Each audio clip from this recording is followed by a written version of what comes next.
evening, ladies and gentlemen. Coming to you live from the outskirts of the internet, this is the Gaming Saloon for May 2nd, 2014. With your host, Pacemaker2448, Rabbit Epsilon, and TommyGun2442.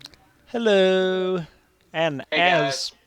as per the tweet that we had earlier said, we are running a new overlay on the site. I mean, not on the site, on the stream, damn it. And I'm happy with this one. Ooh. I need that. I need that for my streams. You see the combination right there. Yes. And that looks awesome. That is gorgeous. And believe it or not, part of that I did not actually try to make happen right there. The overlay itself worked, but the way that merged with the logo I already had for it, oh, that set it off.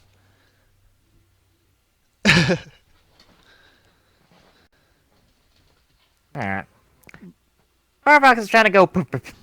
Oh, it's uh-huh.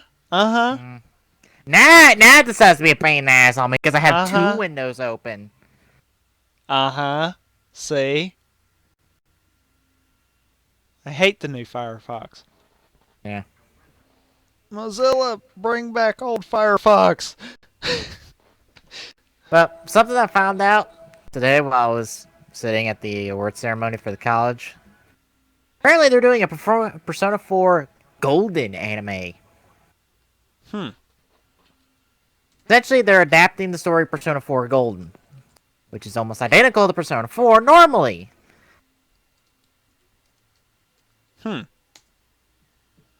So, that exists. Anyway. Yeah, I found out about that and I'm like, huh, that's interesting. Anyway. Yep. Let's get started with the articles tonight. Because, something came out today about a certain franchise that loves to get some bashing on it. We'll talk about that last. We have things to talk about that will be far more enjoyable than talking about that, I'm sure. So let's start off with a little series called Ace Attorney. Specifically, the newest Ace Attorney game that got announced. The Great Ace Attorney will be taking the franchise into the past. The game will be taking place in the Meiji period of Japan, essentially from the 1868 to about 1912, as the article puts it. So late 1800s to early 1900s. You'll be playing as an ancestor of Phoenix Wright, the main character of the Ace Attorney series, who aims to become a lawyer. And we have a trailer we'll look at here in a second. Let's see. It tells an unknown tale, the spirit of an Ace Attorney's ancestor in Ryosuke. Suki. Oh, I said Suko. Suki Naruto. And a flower that blooms in the new world in Susato Mikotobo. Toba. Why I say Tobo? Toba. God damn it! Terrible with names today! Blah, blah, blah, blah. Where are we at? Hang on, maybe I can help. I already butchered them. There's no saving that. Yeah. Hang on, where are they? That. Oh, I see them. Under the trailer. I already butchered them. There's no saving this. Here's a closer look at Phoenix Wright's ancestors, Ryu Nosuke and Susato Mikotaba. Or Mikotaba. Toba. Yeah, Mikotaba. you fucked it up too. When they do the... Japan likes to do that with their O's when they use the T. They like to put the O's right there beside the T's, and then they also like to switch it every once in a while, and I keep wanting to think that it's switched. Like I said, instead of it being an O and an O, it'll be an O and an A. Like I said, I already butchered it. There's no saving this segment. Anyway, you can see pictures of them below, respectively. Totally not supposed to be Phoenix Wright to begin with, but It's a staple of anime as far as I've seen. Where the great-great-great-grandfather of a main character looks exactly like the main character. Pretty much, yeah. Because we don't have the budget to hire another actor that looks similar-esque.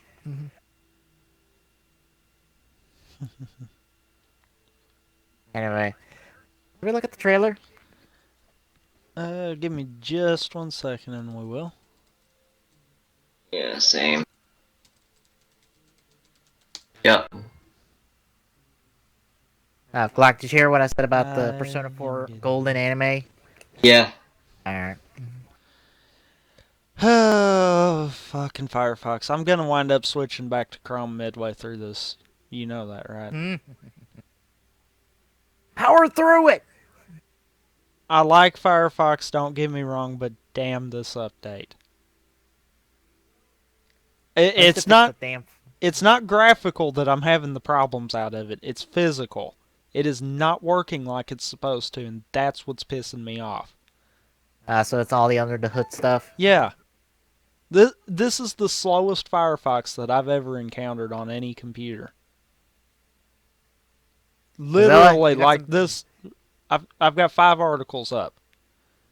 It's been trying to load this first one repetitively for no reason at all. That's why on the stream you keep seeing the little bar down here, and now it's over here when I put my mouse over there, but down there in the corner, flickering and carrying on because it wants to keep refreshing the page for some stupid reason. Waiting, failed, waiting, failed, waiting, failed. Pretty waiting, much. Red. It's coming up. Waiting, very... red. Waiting, red. Red. Waiting, waiting. Wait, red. Wait, what? What the fuck am I doing? That's what it needs to say right now. It gets on my nerves. But watch it now say random things. It would piss me off. Mm. Oh, now I'm getting the transferring data just randomly come up in there. I sit there watching it, and it's flipping back and forth between waiting for and red, and then it comes up transferring data. Okay. Where did that one come up? But anyhow, let's try to get this video going and hope that Firefox doesn't decide to go. Alright, starting the Great Ace Attorney video in 3, 2, 1, go. I apologize in advance if this turns into a horrible cutscene.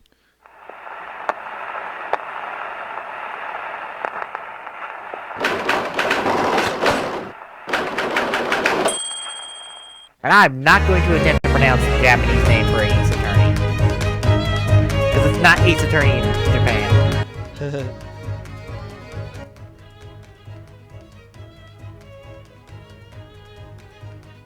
Yep, it's choppy as fuck because of this. Wow.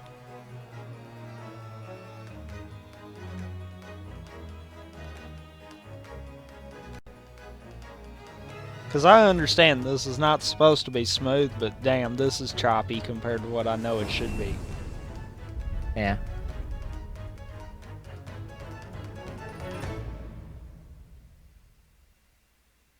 Well, that told us a whole lot of nothing. Pretty much. The article told us the exact same information! Only not in Japanese. Yes. Now, I've been playing Dual Destinies on the side since I have picked it up recently, and I have been enjoying the hell out of it. I love me some Dual Destinies. So, yeah, this makes me that much more interested in the Ace Attorney series, because Dual Destinies is fun. You have to go up against a lawyer that is also a criminal. He is serving his time as a prosecutor. And also somehow he has a blade and attempts to kill you with it during the court case. if you fuck up. Remember what I said about possibly having to change to Chrome? Doing it already? Firefox just locked down. Well, Off to Chrome. Screw Firefox until they Oh. get their head out of their ass. It's because the CEO was taken out of Mozilla. Yeah, and let me guess, Google's CEO replaced him, right? Nope. Well, I mean, damn it, the things would actually make sense. they're already working to work fucking hell ad on the site. Really? It only does it when you're not logged in. So if you get an ad on the site, please make an account. Yes, that's your incentive to make an account. No ads. Except for the one that's on the top bar. Yeah, but that's our ads. Yes. You'll get ads that are relevant. Ish. That's your incentive to make an account. Relevant-ish. Because even though the ones for the hosting company the TeamSpeak's through, that does not mean that they have to use the TeamSpeak.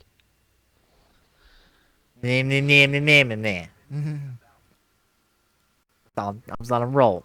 I know. I just had to do that. So, thoughts on the Great Ace Attorney? In all I honesty, don't have any because I have no idea what's going on. Do you not know what the Ace Attorney series is? Yes, I do, but this one is just kind of, I don't know. No detail at all. in all honesty, it sounds like it'd be a different take on it anyhow. Yeah. Now, whether that makes or breaks the game, that's a whole nother story there, but I know the creator is wanting to get away from Phoenix Wright in his story for at least a little bit and do something different with the Ace Attorney franchise, and I think this is his answer to that. This is their chance to break away from the series that they've been doing since, well, the story they've been doing since the first Ace Attorney game.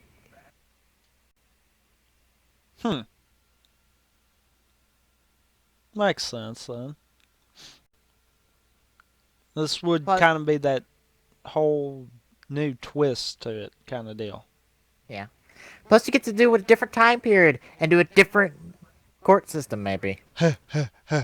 And deal with different evidence because you don't have modern technology now. You're dealing with 19th century technology. Making it a lot harder. To be fair, now to be fair, most Ace Attorney games did not come down to DNA at all in order to solve the case. Even though they could. Yes. That's because you're making huge ass leaps in logic and time in order to make your case work.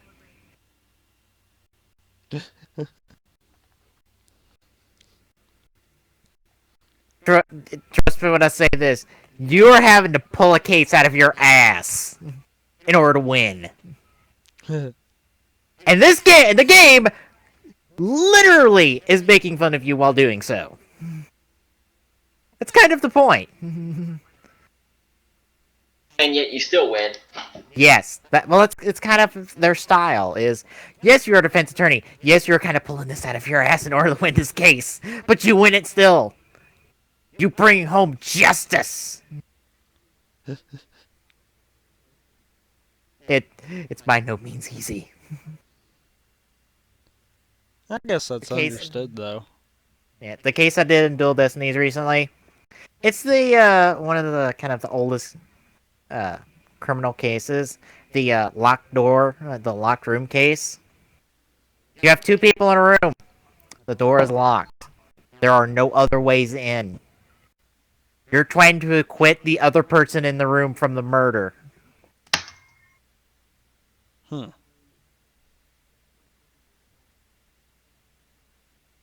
So, how do you prove the other person in the room innocent when there's no way in.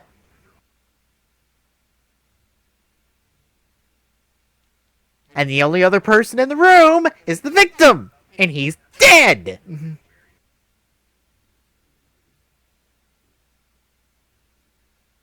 To say you pull the case out of your ass is a bit of an understatement.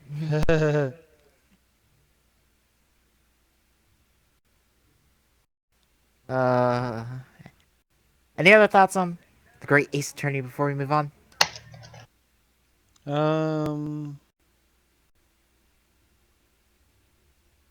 No, I can't really think of nothing. Alrighty then. Moving on. Let's talk about dragons. Hold on just a moment. And not the Spanish Inquisition. It is just the Inquisition. I'm actually excited for this game. Pardon me as I'm moving shit around. I saw Monty Python clips earlier today, so throwing that one out there. Anyway, we've got a gameplay trailer for Dragon Age Inquisition. I think this is our first time really looking at the game. I don't think we've really talked about the new Dragon Age on here. I don't think we have really. So yeah. Coming out October 7th in America, October 10th in Europe. The highly anticipated sequel, the Dragon Age franchise, is coming. Be available both retail and digital. You'll be taking control of the Inquisitor, leading a team of heroes through Thetis Clock. Let me read it. Hang on. Where are we at? Thetis. Got it. Thetis. As they defend against a mysterious breach in the sky.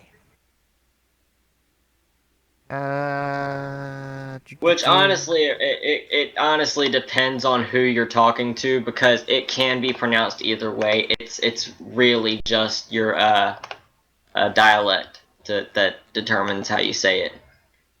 Alright, I assume you're correct and I am dumb. Alright. Alright. I just realized that Twitch is not sending out tweets for some reason still. So I just had to manually tweet the show. Thanks, Twitch. Thank you. Appreciate it.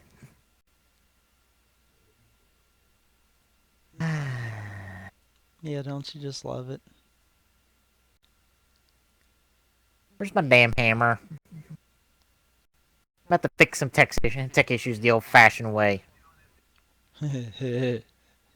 I will beat this tech until it starts working properly. Alright. Got the gameplay trailer all queued up and ready? Hold on.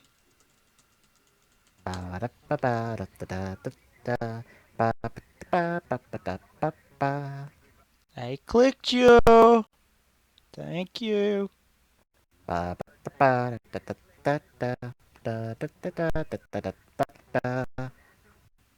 Really? Really, game trailers? You don't like Chrome, really? Thank you. Thank you. You're just having terrible luck today. Nothing's wanting to work. It's all being a dick. Do I need to loan you the hammer?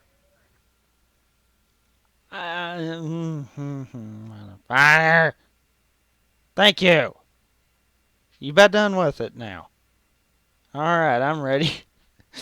Alright, It's done being stupid, apparently. Lock, you all get up and ready? Yeah. Alright, starting up the gameplay trailer in 3, 2, 1, go. Yeah, I was gonna say YouTube videos ought to work pretty flawlessly in Chrome. I mean, they're both It is Google. difficult to bear. What happened here? You walked out of the Fade, and our soldiers found you. The only one who escaped a blast that killed thousands. And you have no idea how you survived? So, standard RPG storytelling. At this moment, Basically. you are the only threat I see. The world is Oh tearing look, itself it's the apart, chick but from they say I can stop this. 2. There's more people. We call it the breach. It grows larger with each passing hour. Unless we act, it will swallow the Dang. world. Are you like a couple seconds ahead of me? Impressive. I think he is. Okay. Might want to watch yourself. Raining demons out here. We will close the breach. We will find those responsible and we will restore order.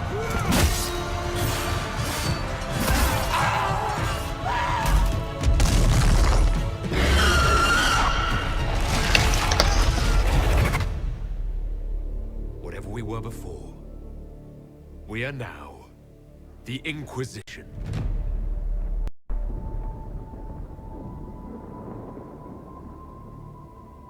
We are now today to receive some DLC content that I forgot to didn't see the rest of it. Alright. Now, I watched IGN's Rewind Theater on this, and thought you might help me. Can you go to about the 140 marker on the video? Kind of pause there. The 140? No, 142. The Inquisition. 42. Okay. Now, I know some of these characters that are in here are from previous Dragon Age games. You're probably the champion from 2. No, apparently you're a brand new character. Really? Yes. That can't be what's his name because you killed him.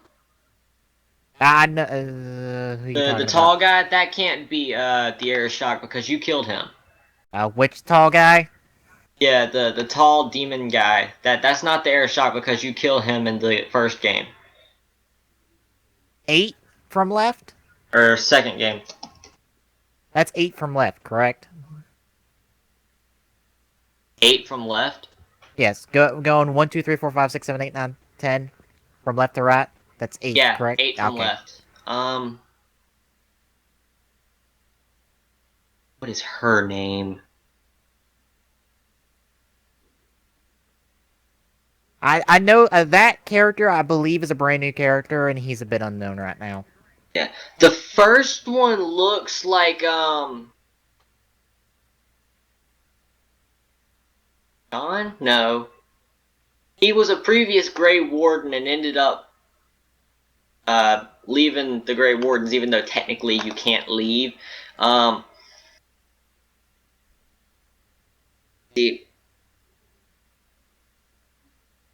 Is that who I think it is?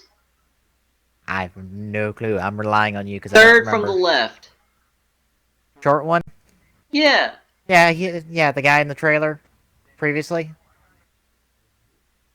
Is that him? I'm gonna say yes because I know it was a recognizable name because the chick was kind of geeking out over the fact that he's in here. Oh my god. Well, I guess they kind of had to bring him back because, you know...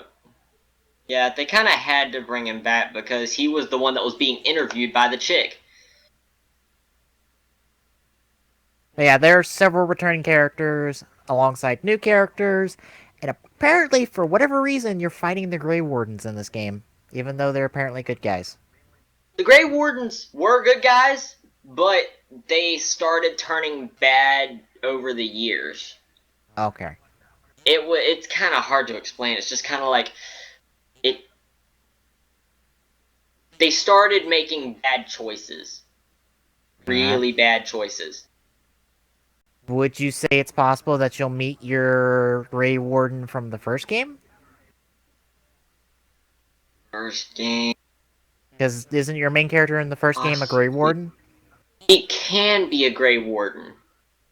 I think you have a choice between becoming a Grey Warden or not. I'm pretty sure. Yeah, I think you have a choice between becoming a Grey Warden or not. Okay. I'll be honest, it looks cool.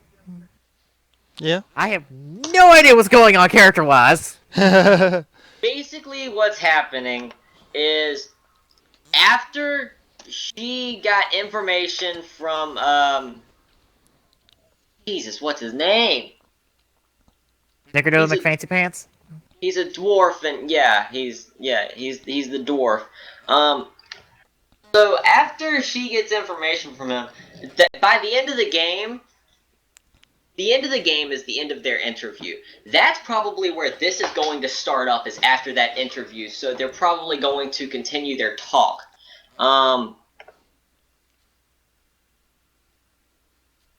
It could go any way. I mean, I'm not sure how they're going to approach this.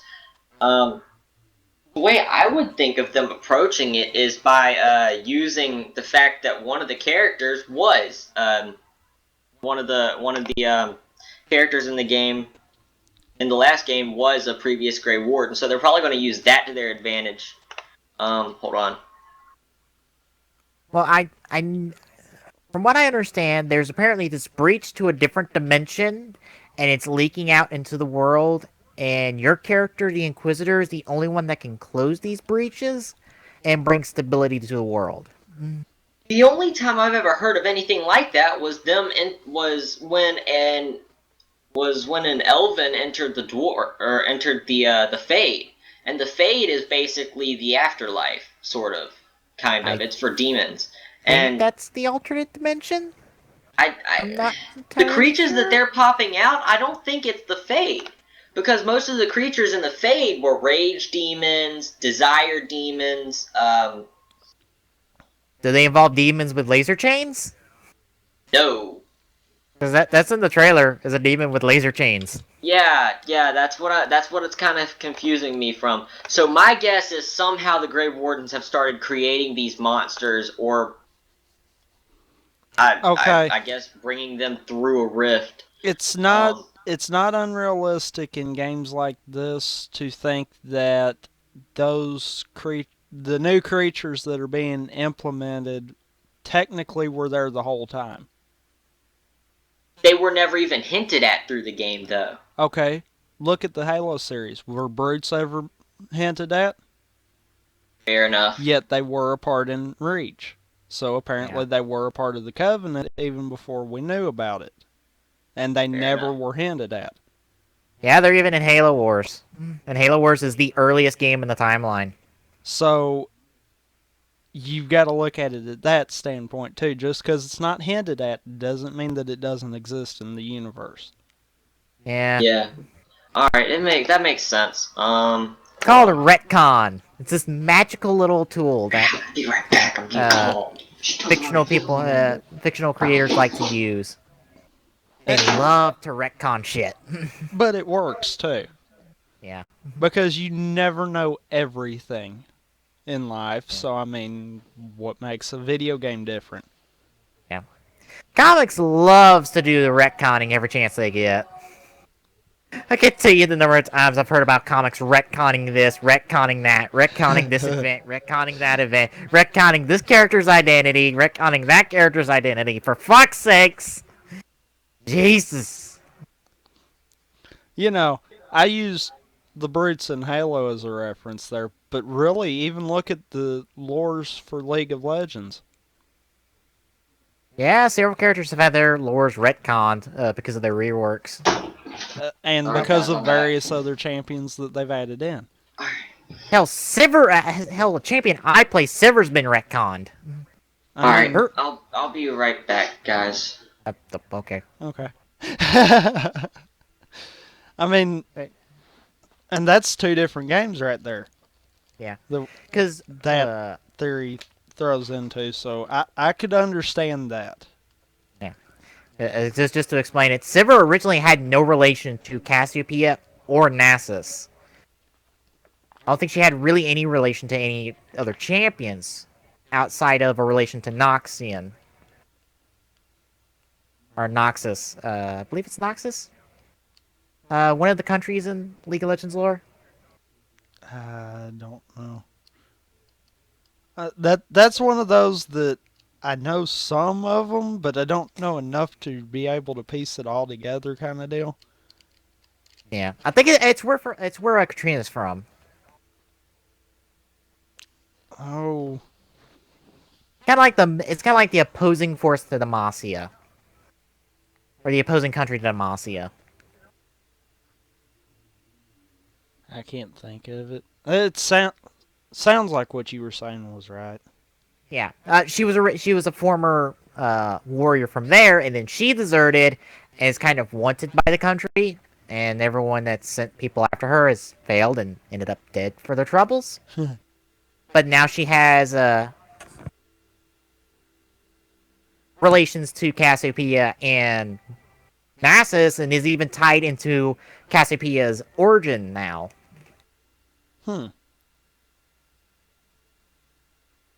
Which this led to possibility of Sivir getting a Sandstorm skin, because that exists in the code, is a name of is the title of that skin, and apparently that was speculated to come out alongside a new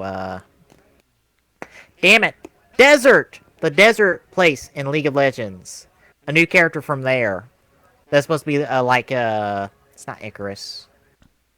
Damn it, hell, Egyptian god that is bird-like. I forgot what the name of it is. It was supposed to look like that. Huh. Kind of like how Anubis looks like, or Nasus looks like Anubis. Yeah, you kind of fucked that one up, didn't you? Yeah, I got it backwards. Nasus looks like Anubis. It's supposed to go off that idea, but apparently that champion's been canceled, kind of. I think it's more on put on the back burner. Yeah, I think it's on the back burner because I think there's demand for it, and Riot might bring it back if there's still demand for it in time. But it's kind of been placed aside for other champions. Other champions that desperately needed it. Yeah. Although I'd be curious to see what the Sandstorm Sivir skin would look like. Personally speaking. Because I'm all for Sivir getting another good skin. Because I still want the pack skin, damn it.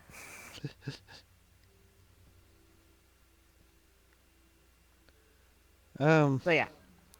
Yeah. Glock's still kind of away, and we kind of are running low on things to talk about related to this article without getting way off topic. You know it? What? I said Glock's kind of walked away, and we're kind of running out of stuff to talk about that's related to the topic. Yeah.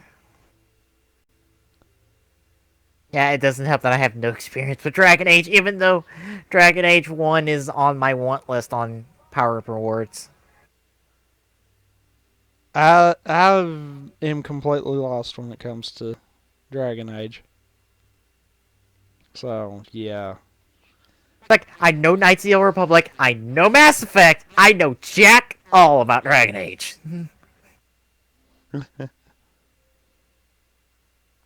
Oh, God.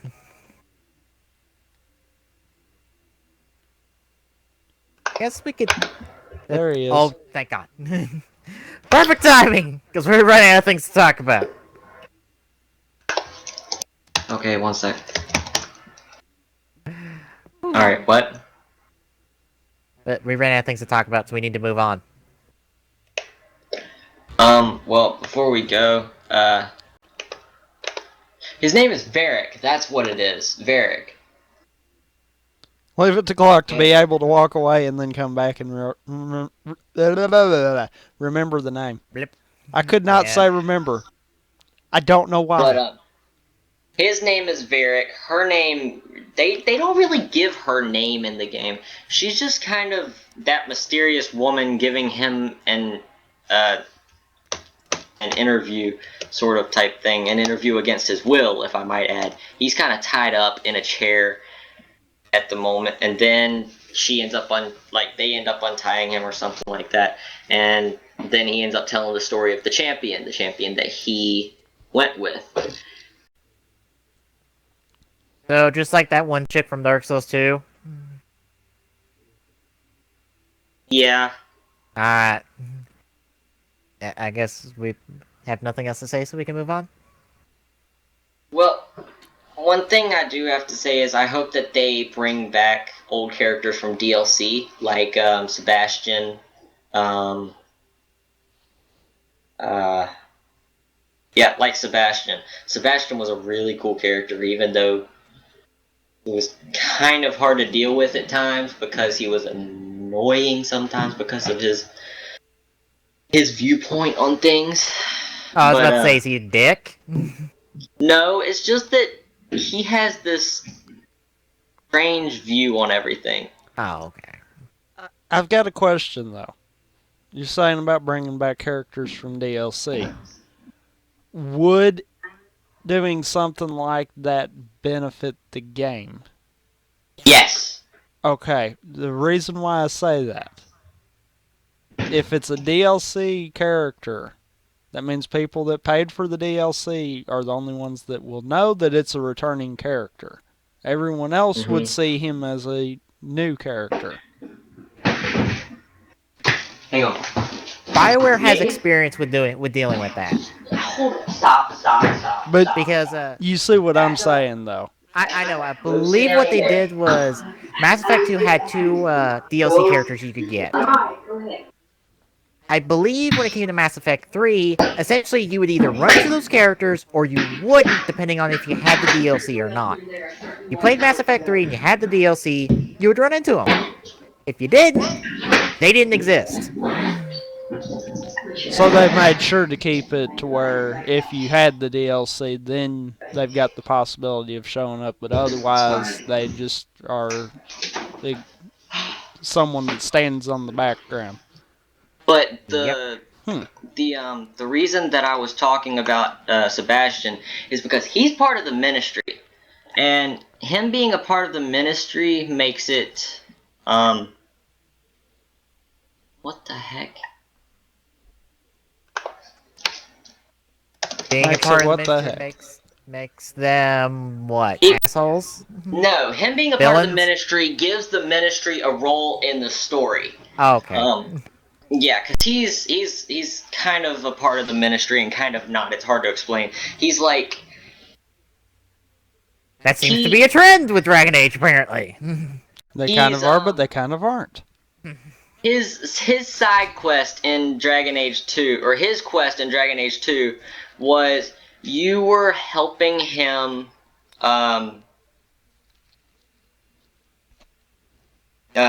you were helping him avenge his family. His family was killed by assassins, and he knows who did it, but he just didn't understand why. So you end up going to the house and helping him figure out why, and it ends up being because the woman is corrupt by a desire demon. Alright.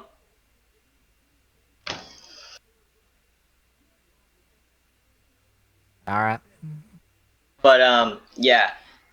That was his main thing that made him seem like he wasn't exactly a part of the Ministry, was because he wanted to kill her. You know, he kind of had that evil part of him come out. Okay. Apparently, I need to play Dragon Age at some point. You really do. You really do. It's on my, the first one is on my... From beginning to end, including Origins and Awakening. I believe I got the full package one on my wants list on Power Up Rewards. I believe I do? I know it's Dragon Age Origins, I don't know if it has Awakening on it. Alright. Any other thoughts before we move on? Nuh-uh. Any more tidbits of information, Glock? Well... I kind of want to see more influence with dragons in this game, because in Dragon Age 2, you really only met one dragon that had any dialogue at all, or any story to them at all. What a ripoff. That's false advertising. I forgot the word for it. That's false advertising. And you only see her 3-4 times in the game. Yeah, somewhere around that. Most of the other stuff is just you trying to survive in Whitewall. Or Kirkwall. Why the heck did I say Whitewall? What the heck? Yeah, Kirkwall. I know Dragon Age 2 only takes place in like one town. Yeah, it's in Kirkwall. Because you ended up abandoning Lothering because it was overrun by the Blight. The Blight, well, they were controlled at a time, and then they just got this unbelievably powerful urge and just started overrunning everywhere, including Lothering. But luckily the Templars took it.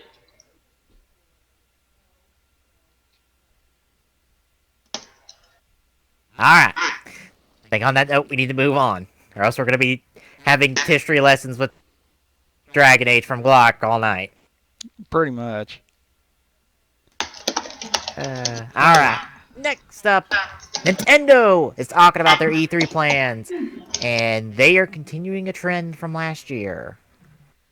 Nintendo will once again be doing live streams instead of a traditional E3 press event. This year's plans include the Nintendo Digital Event, Nanny? a Super Smash Bros. Nanny. Tournament, a series of live streams, Why and did you open my door? your chance Just to hand me it. do things. As Okay. Glock continues to fail to remember to mute his mic. Done? Up. And your chance to play Super Smash Brothers early at Best Buy. Open a minute. Here you. Do. Sorry. Did you catch any of what I said, Glock? I'm assuming no.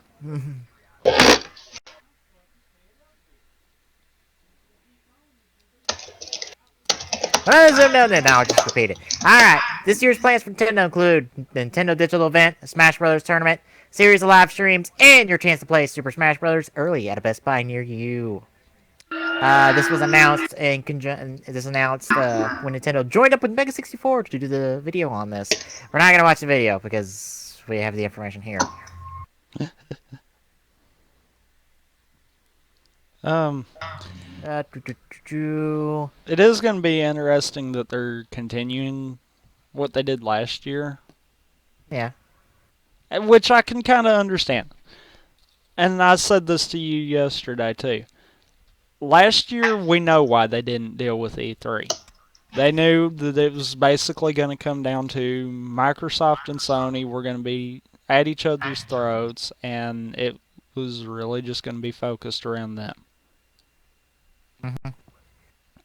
This year, I think it's a combination of that's going to happen again, because they're both going to be trying to push whatever they can for their new consoles.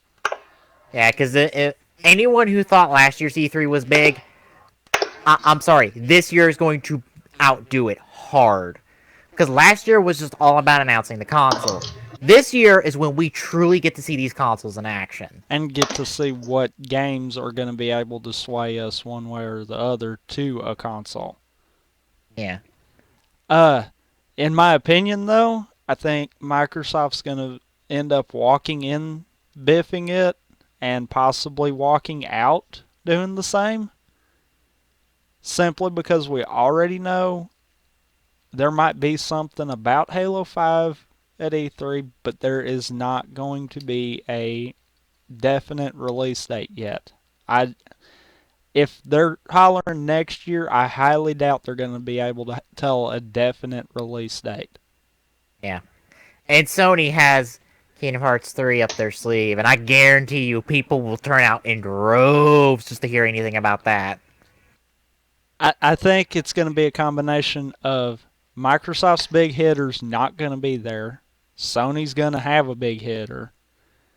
And then on top of that, if what everyone is thinking is going to be true about Microsoft's Halo news coming at E3, we're probably going to see Halo 2 Anniversary, which Halo 2, while it was a decent game, did not really go over well with the community as well as they thought it would. Yeah. It's kind of the middle part of the sandwich that, honestly, the outer parts of the sandwich are better. Because Halo was was your great introduction to the trilogy. 3 was the end of the trilogy. 2 was the continuation, but it couldn't really keep the momentum story-wise. Because we decided to introduce the Arbiter and stick around for with the Arbiter for half the game and not really give us a chance to know him. Yeah, I think it's a combination of that, plus what I even mentioned. As far as the tech was concerned, I feel like Halo 2 didn't live up to what it should have. I feel like, in all honesty, graphical and gameplay-wise, CE was better. But there again, that's the same thing that everyone else thinks too. Yeah. I think the only way that they would be able to pull off a Halo 2 Anniversary, in all seriousness, would be if they sat down and did a lot of work. And I don't see that happening. Maybe put some content back in. That, maybe go in and act, instead of just doing like they did for CE Anniversary and just throw a graphical overlay with it, maybe even go in and kind of tweak some of the gameplay to make it feel a little better. Yeah. But I think that's going to be a good reason why Nintendo isn't going to step in to the big show. Because you're going to have Microsoft at least walk in there biffing it. Because the simple fact of not having Halo 5 is going to be their screw up right there. Walking out's going to be that question. And then we know Sony's going to be walking in there high and mighty and probably walking out of there high and mighty for the second year in a row. Yeah, because I guarantee you, they have things in the works. They have cards up their sleeve. It would not surprise me at the Microsoft press conference if we don't hear another thing like we heard when the Kinect was first announced and everyone wound up getting the Xbox One in the conference. It would not surprise me because right now that's where Microsoft's going to be stooping, I have a feeling. It's like, here's an Xbox One, please buy our games. Because we beg. I saw so many posts talking about how Microsoft's wanting to bring their console up to the top and kind of beat out Sony, and yeah, that's not going to happen. Until they can get console-specific games running good, because let's face it, Battlefield 4 just opened up private servers. Both Microsoft consoles got hit pretty hard with errors, and the PS4 got hit hard. And the PC. PC, it's always hit and miss. Yeah, I think Battlefield 4 PC wise has been just shit compared to everything else. In issues. Yeah. But I mean, you look at that though. Both new consoles had errors with it. So until these consoles are going to be able to make their own playing field, I don't think either one of them is going to make it too far. And that's kind of bad to say right now. So that this E3 is definitely going to be interesting for all three of them, really.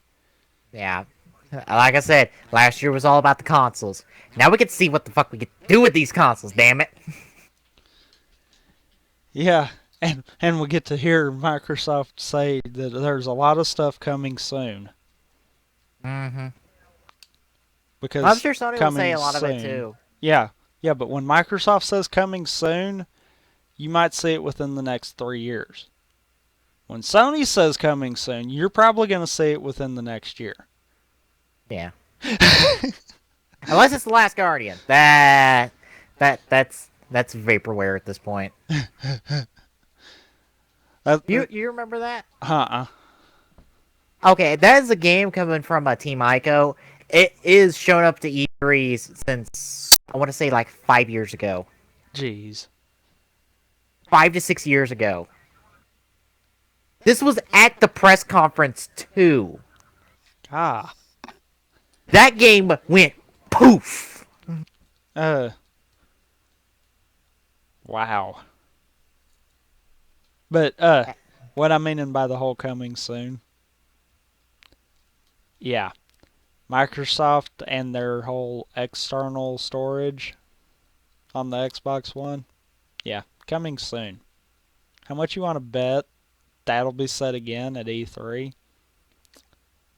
And probably at next E3. Yeah. Anyway, talking about Nintendo now. Yeah. The digital event will be starting on Tuesday, June 10th at 9 a.m. Pacific Standard Time. That is about noon Eastern. I think it'll essentially be their digital press conference. From the sound of things. Live streams will continue throughout E3 with Nintendo Treehouse, where we'll get to see in-depth game demos live straight from the E3 booth. Apparently, they'll be unscripted and will air during all hours of E3. So, no scripted demos. Apparently, that's an issue. Well, you think scripted demos, you know exactly what you're going up against. Yeah. Unscripted, we get to see them biff it. Mm-hmm. But that's all the more entertaining. I'm sorry, I consider that far more entertaining than a scripted demo. Seriously. If I'm watching someone give a demo, I want to see what's going to happen if I screw up. Because I'm going to screw up. That's all there is to it. I want to see the game over screen, damn it. That is a part of my gaming experience. Anyway, Smash Brothers for Wii U and 3DS will be one of Nintendo's biggest games this year. So the company is doing something special by hosting a Smash Brothers tournament at the Nokia Theater in Los Angeles. The tour will be live streamed alongside with thousands of fans attending the event. Nintendo is inviting 16 highly skilled Smash Brothers players to the tournament and will announce those players soon, along with how users can watch the tournament online. Ooh, professional Smash Brothers players. Well, They should be. it doesn't say it like that, but yeah. I assume professional when it's saying highly skilled. That's kind of what I would assume too. I assume that these 16 people, most if not all of them, will have competed at EVO with Melee. Do you know what I'm talking about? I've heard of that one before, but I can't think of it right offhand.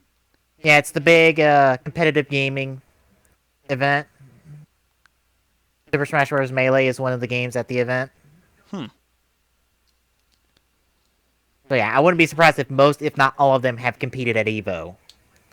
Because that's kind of the premier competitive gaming event. If you'd rather play the game instead of spectating, Nintendo and Best Buy are teaming up, just like they did, 2 years ago, I want to say? It's on the Twitch channel. It's not on it's archived on the YouTube somewhere. Because they've done this, I want to say, last year, too, where they teamed up with Best Buy to put demos out. So you get to try... It might have been the year before. I can't Maybe. remember if it was with the new console or if it was last year. Yeah. You get to try Smash Brothers at your local GameStop. Well, local participating GameStop. Or not GameStop, Best Best Buy. Buy. What the fuck? What the goddamn it? Best Buy. Yeah. There you go. Be talking about GameStop. Yeah, apparently I'm thinking ahead. Yeah, way ahead. But yeah, you get to play the new Smash Brothers on a Wii U at participating Best Buy locations, which will probably be announced, and we'll not have one nowhere near us. Probably not. Just taking bets early, the closest one will probably be Atlanta. Or Nashville. Because we're kind of Yeah. like in the middle of them. Yeah, what is it? It's the same drive to both, isn't it? Just about. I think there is a little bit of a difference, but not a lot. Yeah, that will probably be the closest we get. And personally, a 3 hour was it like a 3 hour drive is not worth it. Yeah. To stand in a line of people to play a game Once. because there's gonna be a Because- line.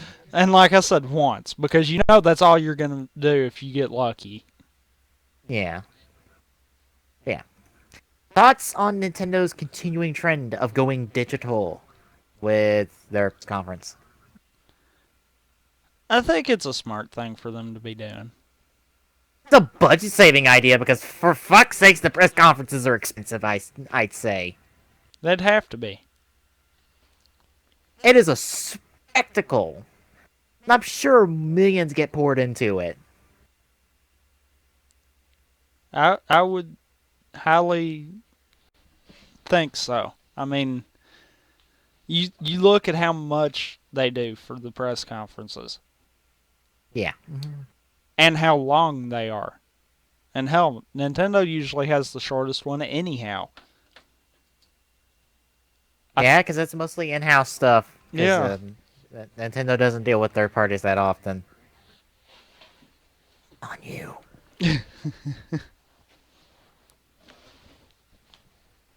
But, yeah, I mean, this is probably their smartest idea, actually. Yeah. Plus, they get publicity by putting the demo out to participating Best Buys, getting Smash Brothers out there early, because even though they're playing the Wii U and the 3DS one is coming out first, they're kind of playing the same game. Yeah.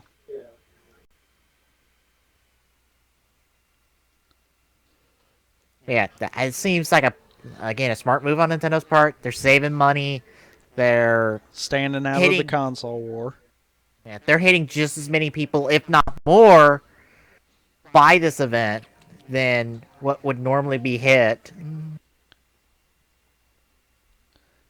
Because I'm sure some people who don't pay attention to the E3 stuff are going to go, hey, Smash Brothers is at my local Best Buy. I'm going to go play it. Well, you know, this kind of makes me wonder something now. What? We know of another company that's kind of coming up pretty strong in the gaming side. Talking about you there, Valve. Are we going to see a press conference for Valve? Maybe. That's the only thing that's not been mentioned. Valve's been silent about E3, haven't they? Yeah. It kind of Yep. makes you wonder. Because they're going to be there. You know that for sure. Yeah. Valve plots when they're silent, aren't they? Sometimes. Yeah, because they have a Left 4 Dead arcade game coming out in Japan. Really? Yeah. Huh. Jeremy Glock? Glock? His mic's muted. Fantastic! Sorry, what? Did you not hear what I said about the Left 4 Dead arcade game in Japan? Huh? There's a Left 4 Dead arcade game coming out in Japan. Since when? Since this week, because it got announced this week. Oh, okay. That's cool. Yeah. Any other thoughts about Nintendo's E3 plans? No. Like, you have any thoughts?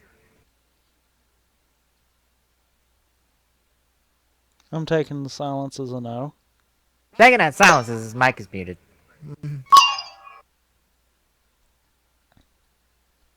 Alright, then, moving on. Let's talk ancillary gaming tie-in media. The latest DC animated feature, Batman Assault on Arkham, is apparently a tie-in to the Arkham series of video games. Huh. I didn't know about this until this article said it was. I just assume it was another Batman game, a Batman movie.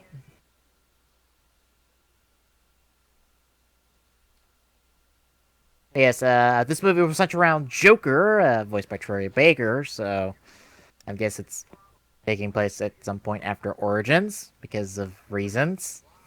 Who somehow steals the dirty bomb and has rigged it to go off somewhere in Gotham City. Batman will have to team up with Amanda Waller and her Suicide Squad. In this case, the team made up of Deadshot, King Shark, Harley Quinn, Captain Boomerang, and Killer Frost.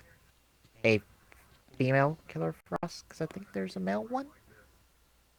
I want to say yes, but I'm not entirely sure. Anyway, they go on to speculate whether this might be a tie-in to the secret end credit scene from Arkham Origins or something else entirely, although I have to go, where's Deathstroke at, if this is a tie-in? Just saying. I mean, you have everyone there for a Suicide Squad except the guy who was a part of the tease. Yeah. Shall we cue up the trailer and take a look? Guess we can. Alright, ready? As I hit the play button prematurely, and now it's following my mouse, and you need to... we all ready? Yep, I am. Bach, are you ready? Bach? Oh, okay, his mic's muted. I guess I can assume he's ready, so we'll start the trailer in 3, 2, 1, go. The following preview has been reviewed to accompany this feature by the Motion Picture Association of America Incorporated. Assemble Task Force X. We have another suicide mission. Yahtzee! Joker stole a dirty bomb and hid it somewhere in Gotham. Tell me where it is. Now! Aren't you even going to say hello? If I didn't know better, I'd say you're trying to kill me. It's time for a very big bang. Something's wrong at Arkham. I know how to defuse them. We've been played. Okay, I want to say that was Riddler right there for a second.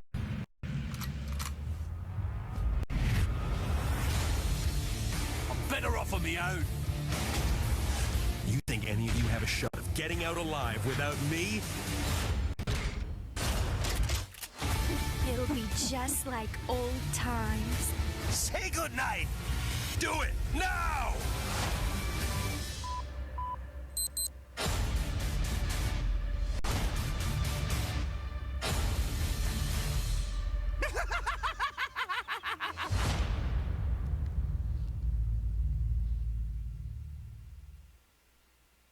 I wouldn't say root for the bad guys. I mean, the Suicide Squad's not supposed to be a team of good guys. Well, it's supposed to be a team of heroes that at least attempting to redeem themselves. Anyway, thoughts on the new Batman animated movie? Looks interesting. Yeah, I have not really checked into the recent DC animated stuff, but apparently it's been alright. And as you can probably see in the listed videos, there's the Son of Batman movie, which has recently been released, and the thing about Harley Quinn being in the recent season of Arrow, which they cheated in that cameo. They got Harley Quinn's voice actor to voice over the role. That is cheating. If you're gonna do a cameo, do it properly. Just saying. Oh, I agree.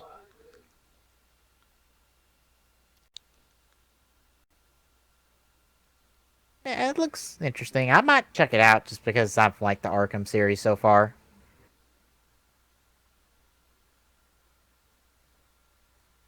Yeah. Shall we move on to other things then?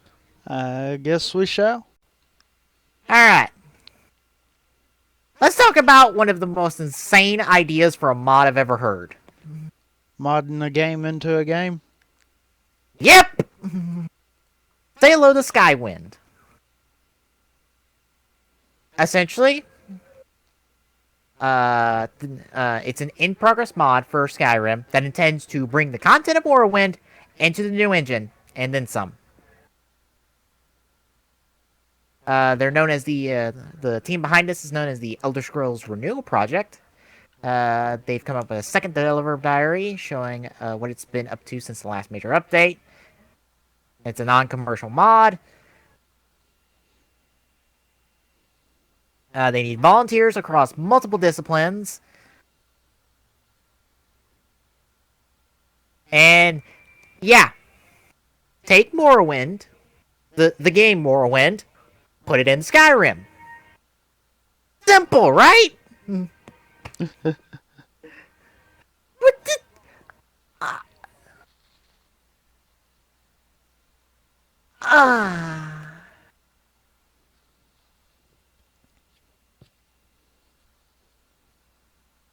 This just sounds insane. Like, yes, let's put the the entirety of one game into another, and then some. What's next? You're gonna put Oblivion into here? Oh dear Lord! Don't give anyone ideas. Oh no, oh no. You know what's gonna happen if this is successful? What? First Oblivion, then the original Elder Scrolls, and thus we have the Elder Scrolls, the complete series in one game. Oh dear Lord. 5 games for the price of one. Oh Lord. Because they'll put in the original, they'll put in Daggerfall, then they'll put in, because they're working on Morrowind. Oh, right now they're working on Morrowind, then they'll put in Oblivion, just for shits and giggles, and lo and behold, we have 5 games into one.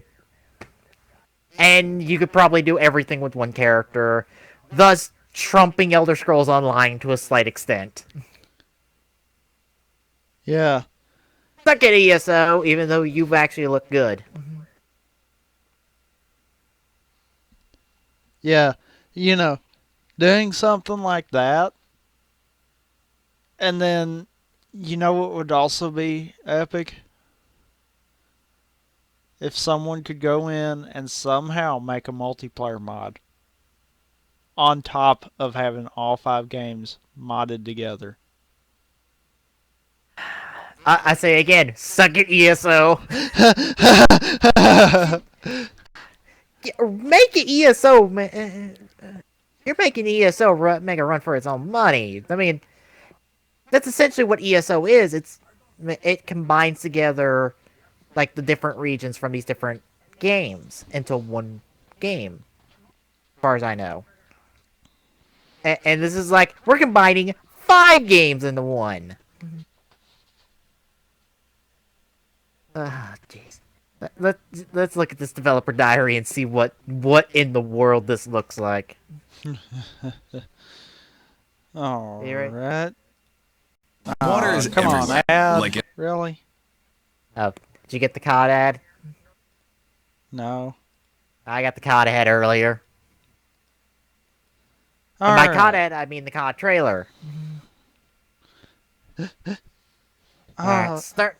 All right. Let's get Skywind's development trailer. Well, Alright. up. Starting up in 3, 2, 1, go. Elder Scrolls Renewal Project presents video by Squally Dubbins.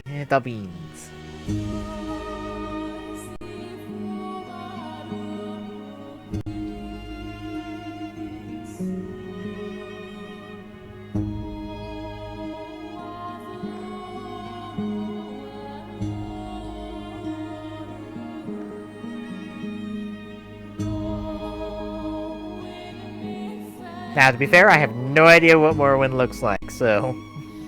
You'd have told me this is all Skyrim, and I'd been like, I don't recognize it. Is this a new DLC?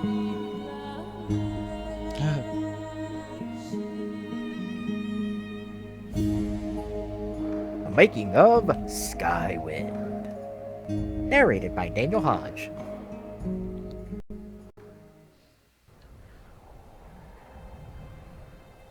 Skywind, the project that is bringing Morrowind to Skyrim, has grown exponentially in both members and fanbase. Now calling ourselves the Elder Scrolls Renewal Project, the team has been hard at work to give players the best experience possible. Massive amounts of content have been added since our last update, and we'd like to take the time to show you just what exactly has been done, what features will be implemented, and how you can help. While the subtitles are in German. For Seriously? whatever reason. Yes, the subtitles are in German. Oh dear lord. But do you not have them on? No, I don't turn subtitles on. Crafting in Skywind is They're set up on- in such a way to on- encourage okay. exploration and It's the closed experience. captions. Unlike in the base They're Skyrim on and game, on default for me. Skywind's crafting recipes are taught to the player through recipe books found as one progresses through the game, adding a rewarding factor to learning new crafting recipes than simply using a perk. Some of these recipes are tied into quests, while others can be found while exploring, and some bought or stolen from merchants of a certain field of crafting. A new addition to crafting in Skywind is the field of tailoring. Tailoring makes it possible to craft and dye various robes and clothing items. Ooh! Because Morrowind did not have a crafting feature initially in the game, careful planning is going into Skywind's crafting system to ensure that it remains balanced and does not detract from the rare and unique status many items had. Me likey. For centuries, the Incarnate, they call it. Every few years, an Ashlander appears. Voice acting. At least some of this guy does Dialogue is voice another acting important because... aspect of Skywind. All dialogue is being reworked to give each character a less robotic personality and more lively conversation dynamics. Volunteers are being accepted to help rewrite dialogue so that it flows more naturally. When it comes to voice acting itself, there is a lot of work that needs to be done. If you have the talent and the proper equipment for it, we encourage you to check the website for suitable characters and voice acting tutorials posted in the description.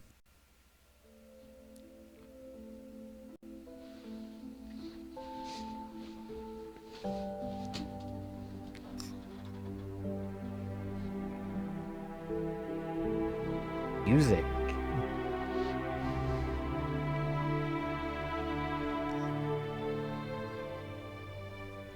Our music composition team has taken pride in creating original pieces that live up to Morrowind's soundtrack. Dozens of composers have contributed, each bringing with them unique talents and sounds. For this reason, each region of Morrowind has been given a unique feel and melody to accommodate its atmosphere. Here are just a few.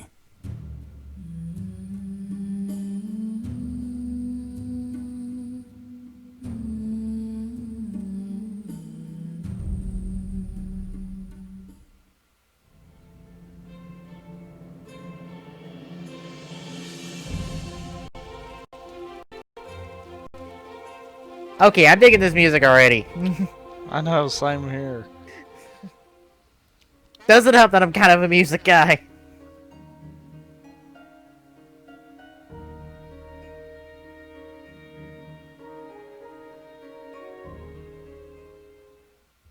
We have created compositions that keep the same feel as Soul's work, but also feature Morrowind instruments and sounds. Already, we have created and published over 2 hours of original music to be used in-game, all of which can be found in our demo videos, website, and SoundCloud. Damn. That is impressive.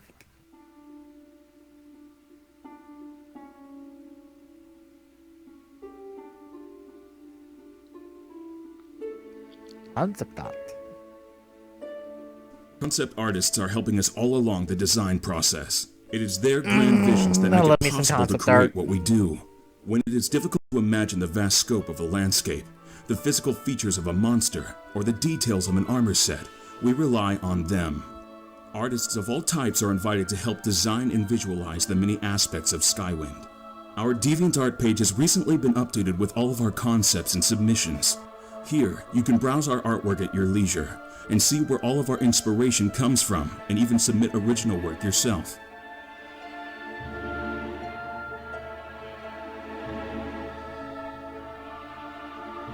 Ah, that just looks badass.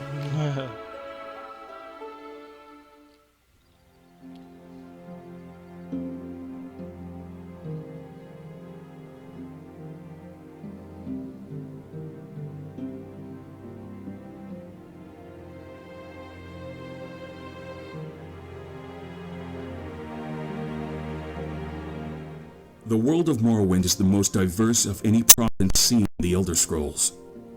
Each region has a unique feel and biome that furthers the player's sense of immersion and exploration, from the basalt cliffs of the Azura's coast to the barren wastes of the Ashlands. Skywind features environments seen nowhere else in Nirn. It is this exploration that drives the game. As stories unfold and threats arise, we know your journey through the province of Morrowind will be an unforgettable one.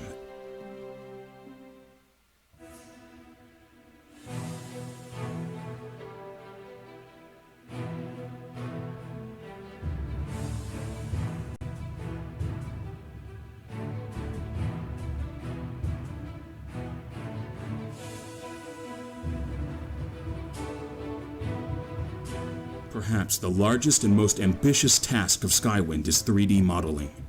Our 3D artists are working to replace every original asset in Morrowind with updated meshes and textures.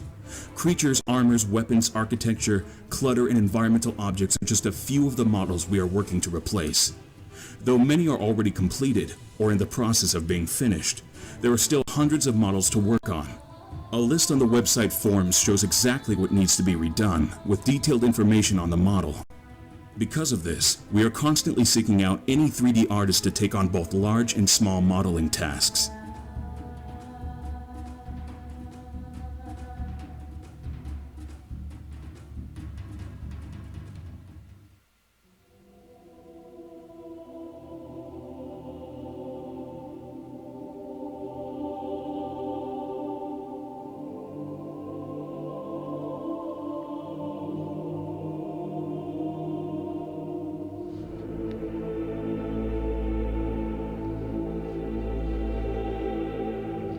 The Ghost Gate has been completely remodeled by our skilled 3D designers. Now combining Morrowind's model, Kirkbride's concepts, and our own ideas, the gate is now more brutal and menacing to behold. It now stands much taller, with both religious and defensive elements to support it.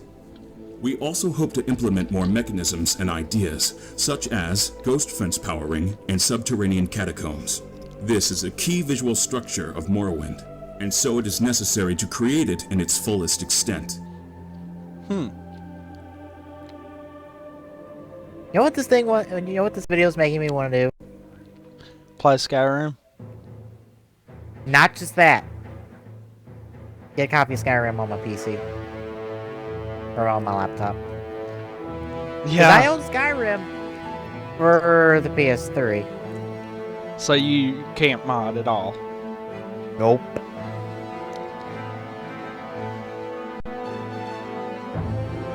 Renekton, what the hell are you doing here?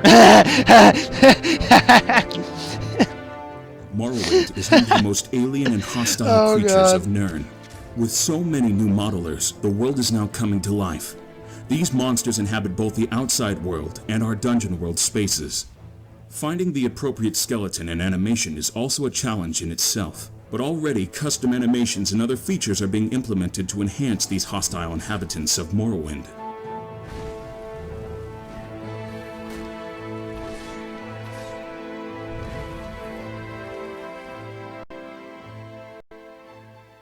Skywind is a community project, and for that reason we encourage everyone to visit the website and evaluate how you can help. The forums have recently been revamped and reorganized to create the best possible workflow. The ambitiousness of Skywind can often be daunting. So much time and dedication has already been put into this project, and with just a little bit more from the community, our goal can soon be reached. Now is the time to step up and contribute if we are to see Skyrim be the game we envisioned, and anyone with the appropriate skill and time dedication are invited to join us in an epic recreation of this beloved game.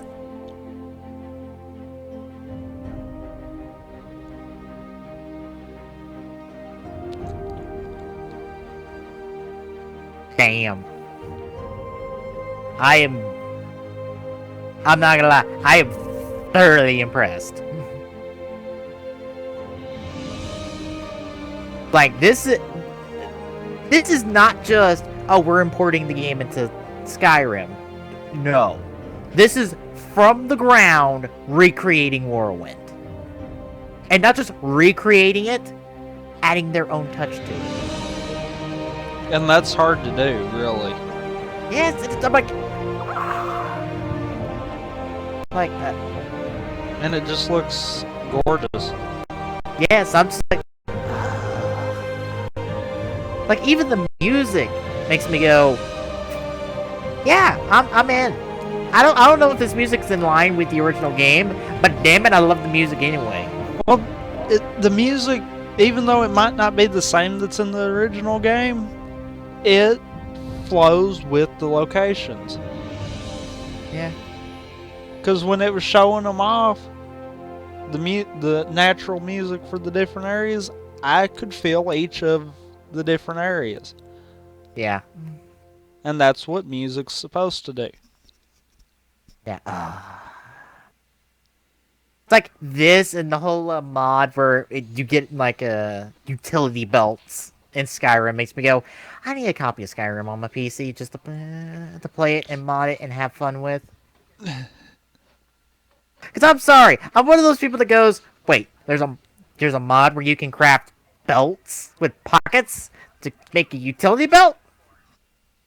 Okay, I'm getting that just because I want it. Seriously.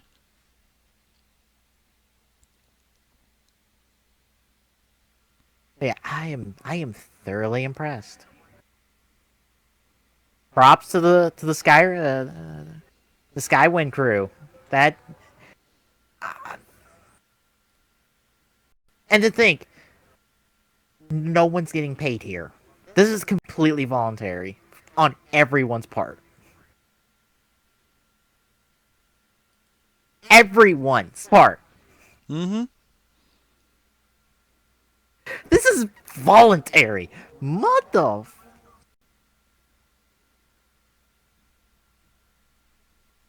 I was an officer of a club. I killed to have this kind of support. Just because you wanted to.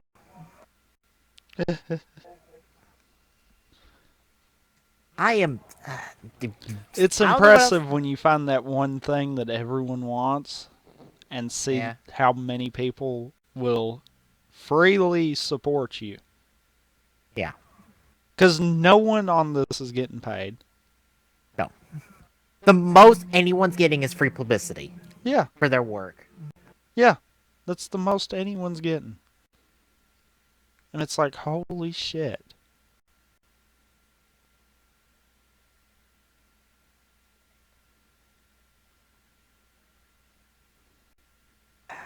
I don't know what else to say besides, damn. Where's my Farouk damn button? Damn it. Need that button for moments like this where it's just like, damn. Damn.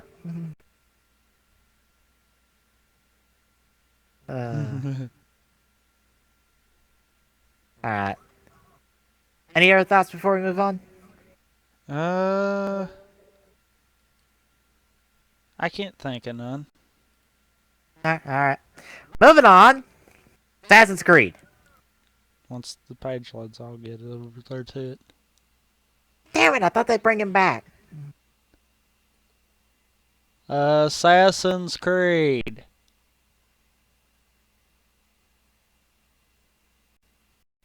Glock, this is your cue to unmute your mic and go all fan mode.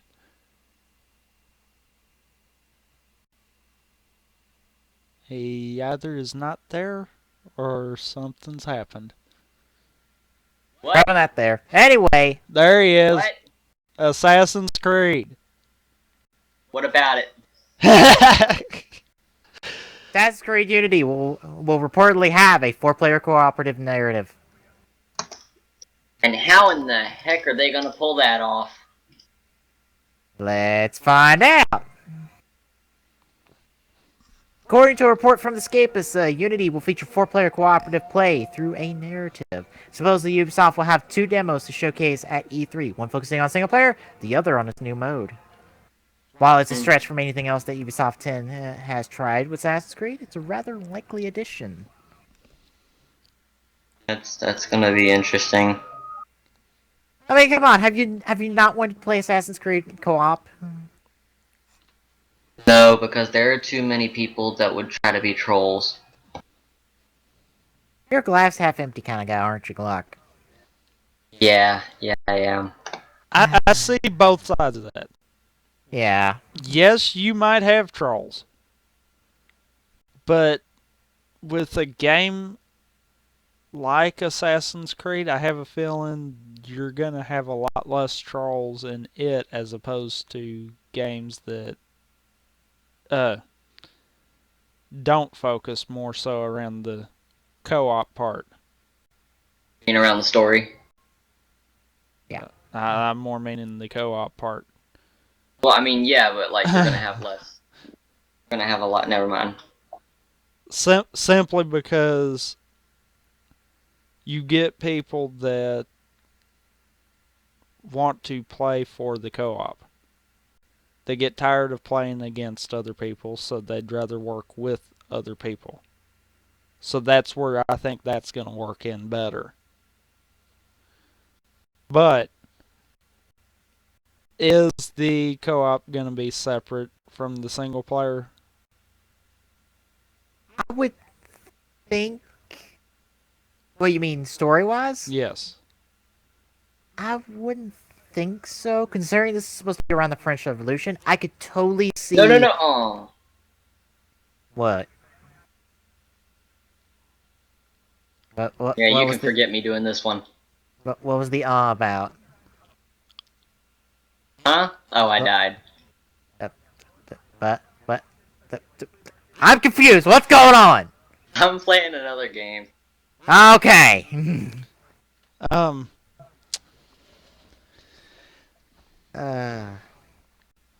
What I'm more meaning in terms of it being separate is be something like how first game that's coming to my mind that does something like this would be Portal 2. How you've got the main story that's single player, and then you've got a whole separate co-op story that really completely stands to reason that it could take place any time throughout the main story. Oh, okay. That is definitely a possibility. Considering it's taking place during the French Revolution, I could totally see another group of 4 assassins in action here. Hell, they could even be tied to maybe some type of organization that our main assassin's a part of. Or maybe he's running. I mean, it's not out of reason, because the last few Assassin's Creed games have introduced the idea of you running an organization of assassins. I could completely see 2 different ways of them doing a co-op. One, have the campaign set up to where it could be played cooperatively or solo. Like, essentially be the same campaign, it's just whether or not you've got up to three other people with you or not. Alright. The other So way, taking the other way, which I think would probably work better, is have your main story be solo, and then have a secondary story that either takes place in the middle of the main story or at the end of the main story, and that be the co-op. Yeah. So, really, I can use this and make it work for both. Really, kind of take a Halo approach to it. Because you look, and I'm going to use 3 as a better example. Yeah, that was the exact example I was going to bring up when you were talking about it. 3's co-op, you technically play 3 completely different characters that all could, in fact, survive within the story of it. They just don't talk that much. Exactly. Or in any cutscenes. Or take a Halo 4 approach with the Spartan Ops. Because the Spartan Ops takes place after the main story. I could see either of those working because both have been done before. Yeah. Honestly, I'm interested no matter what because it's co-opable Assassin's Creed. And that makes me curious. Yeah, but curiosity killed the cat. And at least the cat was curious. True. Damn it. But I kind of hope we get more information rather than just, here you go, this is what it's going to look like. Yeah. I mean, they don't have to go in and say, okay, the story is going to do this, and then this is going to take place after the story, just as an example. It would be nice to know that they are planning them as 2 separate stories that can function on their own, but work better together kind of deal. Yeah. I think something like that would be a lot more beneficial.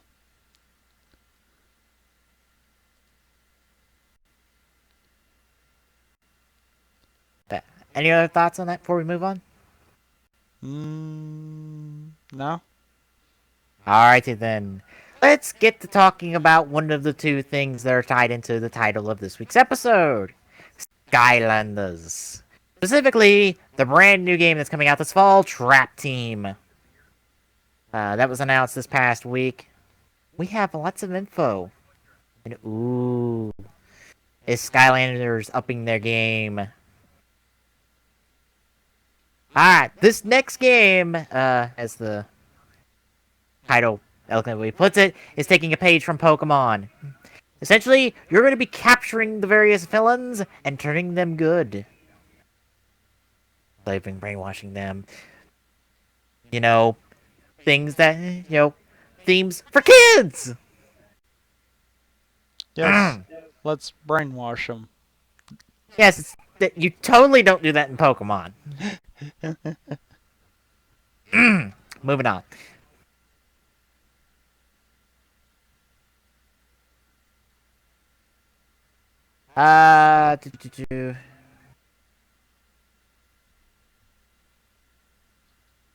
The Chaos, the main villain, he's enlisting a group of villains trapped in a prison made out of Trapanium.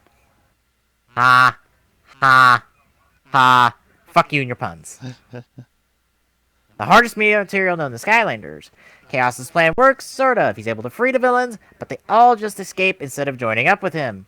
Enter the Trap Masters, the main draw of the Trap Team. These Skylanders are bigger than normal core characters, but not as big as giants. So kind of an in-between. Trap Masters are skilled with all things Traptanium, and all their weapons are made out of the substance, shown off as see-through crystals in the game and toys themselves. probably see images of the toys at some point in this article. Maybe.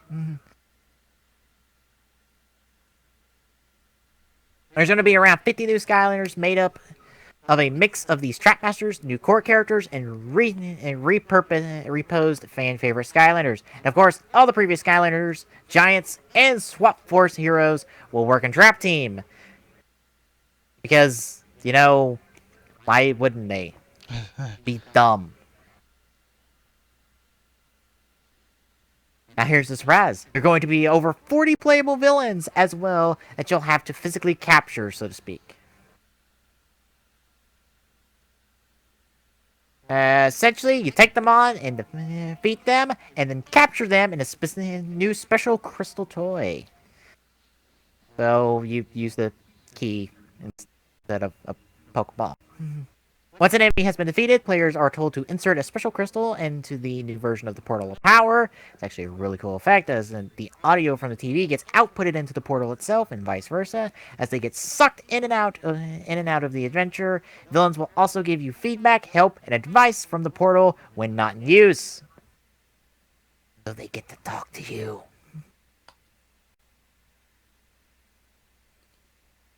Pretty much you get to use them just like normal Skylanders, so take that 50, add another, what, 40? That's 90 fucking characters in this one game. Jeez. On top of every single Skylander from before.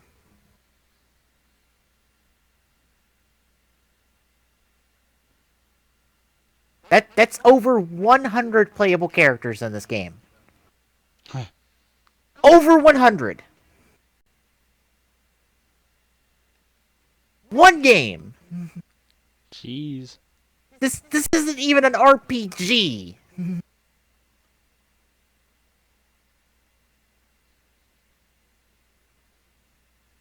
And the article goes to point out which a part that's kind of dumb. You can only save one villain into a trap toy at a time. Huh. You can store villains at a new hub location, so you can swap villains in and out as desired into a crystal. The dumb part is that the trap toys are all elemental based, so you can only store an ice-based villain inside an ice trap toy, for example. Okay. I personally don't think that's dumb. Why? Because that's the whole point of Skylanders to begin with! Yeah. All of the Skylanders are elemental base. There's ice elementals. There's fire elementals. There's undead elementals. What the fuck? Don't you think the villains would be that? Of course they would! But here's the thing. If you can swap out the villains in the hubs, at these hubs, you technically only need one of these keys per element. Yeah. And how many elements are there, though? 1, 2... 8, I think 9, because there's a chaos element. A specific key for chaos. I keep calling them keys because they look like keys. I see what you're meaning. Yeah, I'm calling them keys because keys sounds more interesting.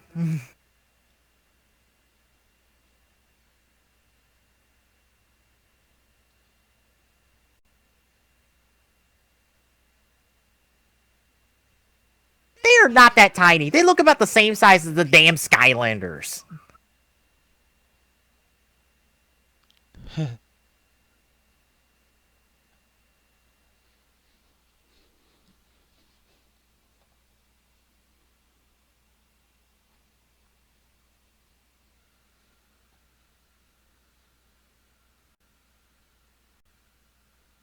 So, yeah. And you can see pictures of the toys down below, along with a whole gallery of what all this stuff looks like. There's a Skylander with a tomato gun. There's a Skylander with a tomato gun. I see this. Again, that's awesome. Yeah, I don't see where that's dumb. And also there's a Velociraptor with a damn helicopter pack. Damn you, Skylanders! You have some fantastically designed characters. Just saying. That is cool. I don't see where that's a problem. Oh no, there can only be one villain per crystal. Except I can swap them in and out. So that would defeat the whole purpose of putting multiple ones into the crystal to begin with. Just means I have to go back to the hub to drop them off and clear out the crystal. That, or just buy 2 copies of a crystal, which I assume won't be that expensive. Yeah, because then you could put one in the crystal, leave the other one empty. And then if you run across another villain you want to capture, then just use the empty crystal. Yeah. You can swap them in and out at your leisure. I mean, I see where you can sink a lot of money in the Skylanders. But I can also see, if you're smart about Skylanders, you aren't spending a whole lot of money. Because here's the thing. You don't need to get all the characters. You don't! I don't know why anyone doesn't emphasize this point. You don't need all the characters. You don't need to get every single Skylander that exists. You don't! Again, this is from my knowledge of the game. In order to beat the game, and not to like 100% complete it, but to at least beat the game, to get all the different unlockables, all you need is 1 Skylander of every element.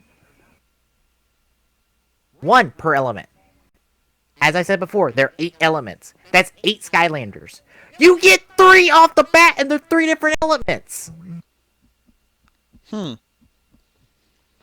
Actually, 2. You buy any other starter pack, you get 3 characters off the bat, and it's 3 different elements. I think for Swap Force, all you needed was the 8 elements, and 8 elements. Maybe one of the specific movement powers and a giant. That's, what, 10 characters? You get 3 off the bat when in the starter pack.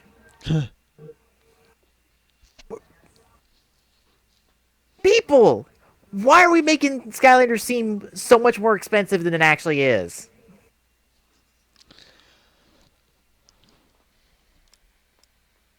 I just don't get that. That is a good question there. Because if you want to complain about a game really forcing you to get as many and get all the characters, we'll talk about that in the next article.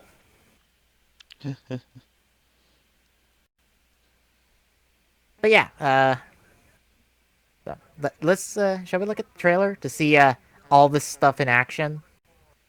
Yes, we shall. Let me get it queued on up.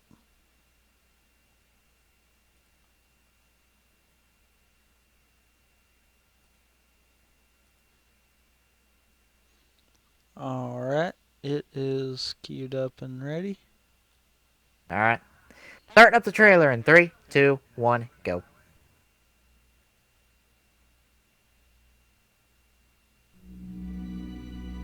I will say I watched this trailer earlier. I like this trailer.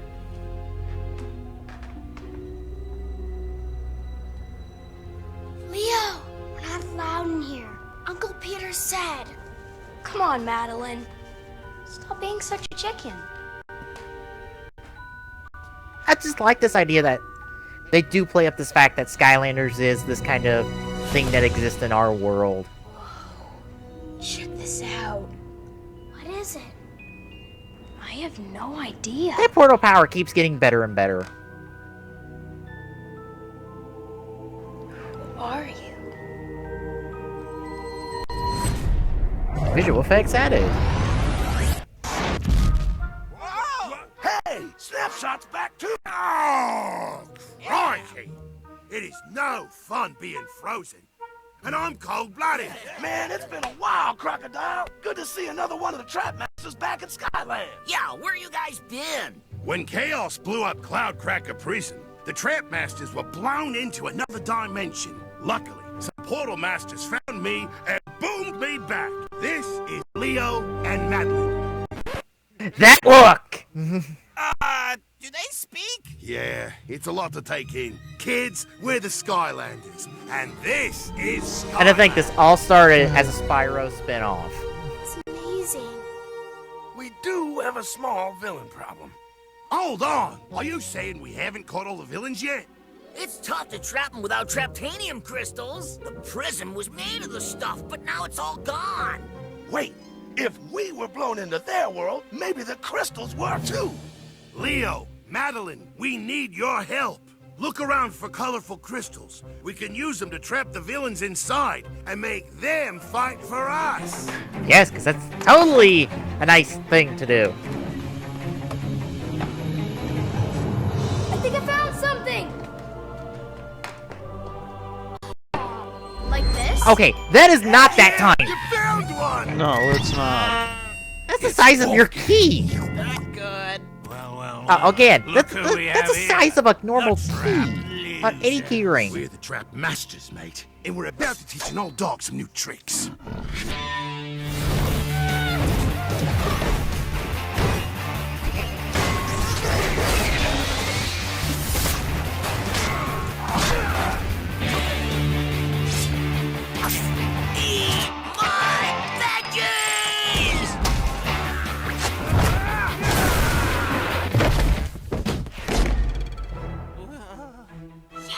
Leo, the trap! Put it in the portal! Wait, what's happening? Hi! How'd I get in here? Put me back in. I'll be good, I swear! It's okay, Leo. He's one of us now. It feels good to be good. Now that's a good dog!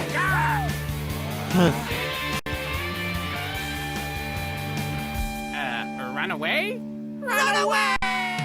We couldn't have done it without you guys. Yeah, if we only had more traps. You mean these? Nice. Who do you trap with this?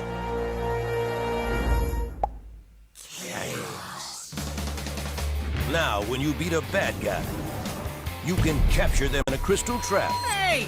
Where am I? Then send them back to fight for you. Over 60 new Skylanders, 40 trappable villains, and one amazing new adventure. Capture evil, unleash good. Skylanders Trap Team. Some toys and consoles sold separately.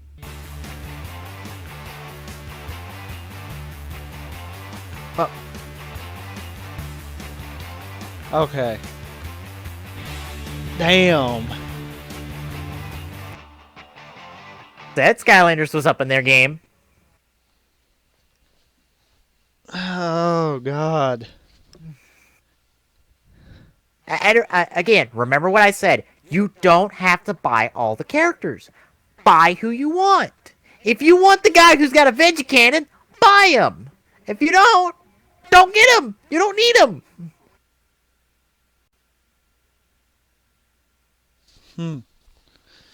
Jeez. That's what makes Skylanders so cool to me, is it has this mentality with what it has of buy what you want. It doesn't want you to buy everything. Buy everything, that's cool. You get more to play with. But at the end of the day, you don't need everybody. All you truly need is one per element. That's 8 characters. That's it. You don't need anybody else. You might need a ancillary character here and there to complete some... to get some nugget somewhere, but... you don't need everyone. But... on the flip side, let's talk about a game that does want you to get everyone. Oh, God. Disney Infinity. 2.0. Yeah. Now, before we get to this article, let me explain why I say that. You see, you really don't get anything special for getting all the characters. You don't really, as far as I know, in Skylanders. Now, what do you get if you get all the characters in Disney Infinity? Well, first and foremost, you get a lightsaber that you can use. Yes, you can. Wow. Second of all, the toy box, the whole create your own stuff thing in Disney Infinity, there's stuff locked per character. So the only way to get it all is to have all the characters. Yep, the only way to get everything in the toy box is to get all the characters. Because you get spins per character, level up, that you need to use to get stuff in the toy box. There are certain chests in all of the various games that are tied to certain characters that can only be opened if you have those characters. And some of the chests require all the characters from that series. So there's a chest that requires all the Incredibles being registered. There's a chest that requires all of the Monster Inc. characters being registered, and so on and so forth. Jeez. You starting to see the difference here? Mm-hmm. Skylanders wants you to buy what you want. Infinity wants you to buy everything. And it entices you to do so. If you want to get the full game. Yeah. You don't need you can experience all Skylanders has to offer without buying everything. If you're smart about it. And I don't know why people are giving more flack to Disney Infinity for this. I've got a problem with IGN's article. What do you mean? Okay, look at the first sentence there. And tell me if you see a problem with that. Look at what they have listed as previous platforms. You see a problem there? Should technically the Wii U not be considered current gen? I think they're referring to what Disney Infinity was on already. I think. Boy, the way that's worded, it don't look like that. Yeah. Yeah. With that side soapbox out of the way, let's talk about 2.0. Essentially, 2.0 is Disney Infinity Marvel superheroes. And as you can see from the screenshot in the video, they're introducing the Avengers. And by the Avengers, I mean the movie team Avengers. Your saves from Disney Infinity on 360 or PS3 will transfer to the respective new consoles. Confirmed all characters, power disc, and toy boxes from Disney Infinity 1.0 compatible with 2.0. Starter pack comes with Thor, Black Widow, Iron Man, and a mysterious crystal shard piece. And disc that add dungeon crawler and tower defense game modes. Disney Infinity retail for $75 package, and that includes the starter pack. More playsets, both Disney and other both Marvel and other Disney themed characters will come to 2.0. 80 new power discs are coming and bringing new features such as team ups. Hawkeye, Hulk, Winter Soldier, Iron Patriot, Captain America, Iron Man, Black Widow, Thor, Loki, Spider-Man, MODOK, Rocket Raccoon, Groot, and more will star. Indeed, Disney Infinity is adding the Avengers, Guardians of the Galaxy, and more will join the cast of Disney's creative sandbox game. And you can see the toys down there. Level cap is raised to 20. Major improvements to the toy box gameplay, including procedurally generated brushes that build cities, racetracks, and more. Builder characters add castles, caves, trees, and more to your world, where you can edit at any time. Interior design joins the broader outdoor world design in Disney 2.0 as well. Brian Michael Bendis, well-known Marvel writer, will be writing the story for Marvel Superheroes 2.0.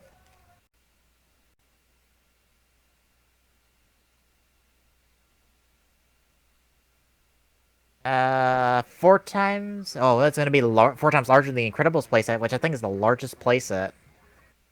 Flight and super jumps play a major role. Abilities and a customizable skill tree play into as well. Hulk, for example, can crawl on walls, jump from on building to the next. I think it's from one building to the next. You missed an E there, son. And more in terms of content. Avalanche wants players to feel powerful while balancing accessibility and depth. Black Widow is a fast, ranged melee class.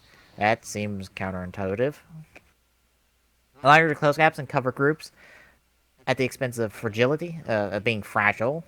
Thor and Captain America are strong bruisers with ranged skills, while Hawkeye's bow gives him the range advantage with some melee moves. So yeah, Disney Infinity is adding Marvel, because now they own Marvel.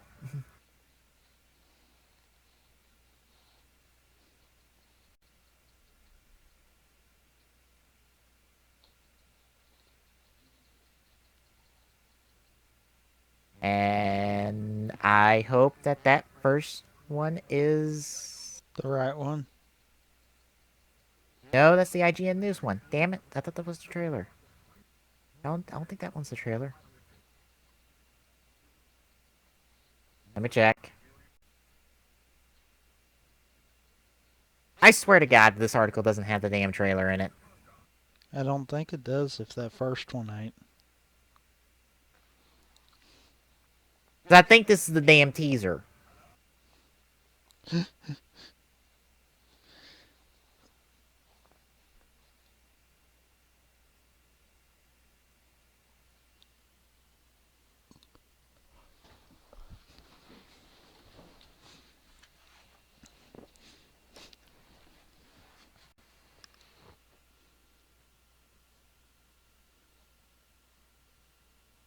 Yeah, it's the damn teaser. Hang on.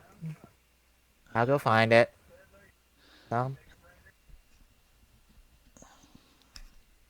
Bravo, good sir.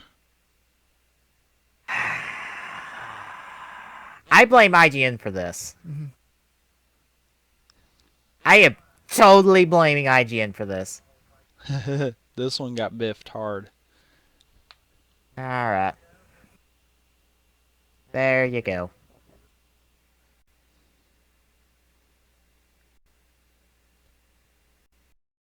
Cue up the trailer and take a look at it. Okay, give me just a second.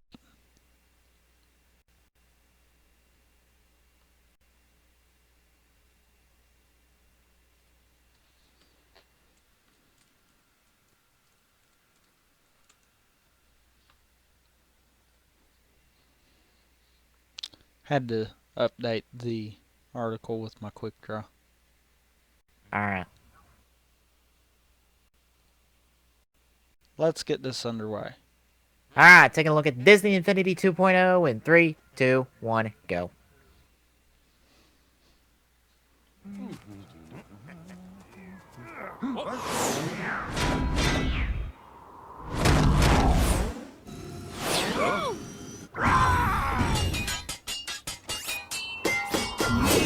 I saw Maleficent was there, and so was Chick from Brave.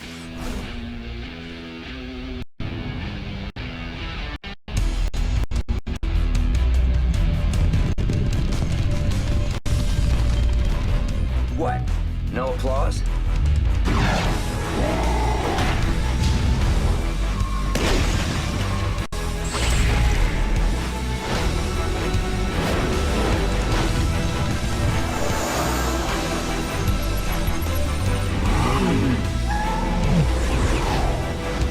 Also, hi Lola. That's a Agents of S.H.I.E.L.D. reference.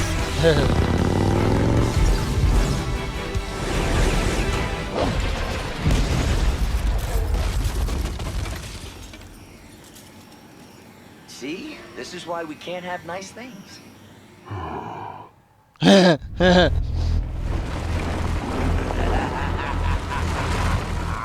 Hi, Moke Doc.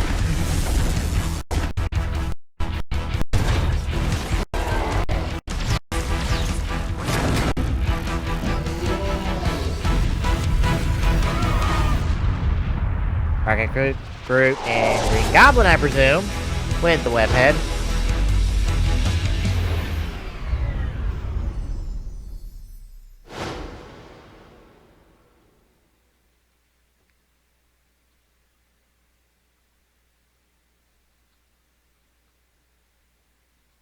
Well then.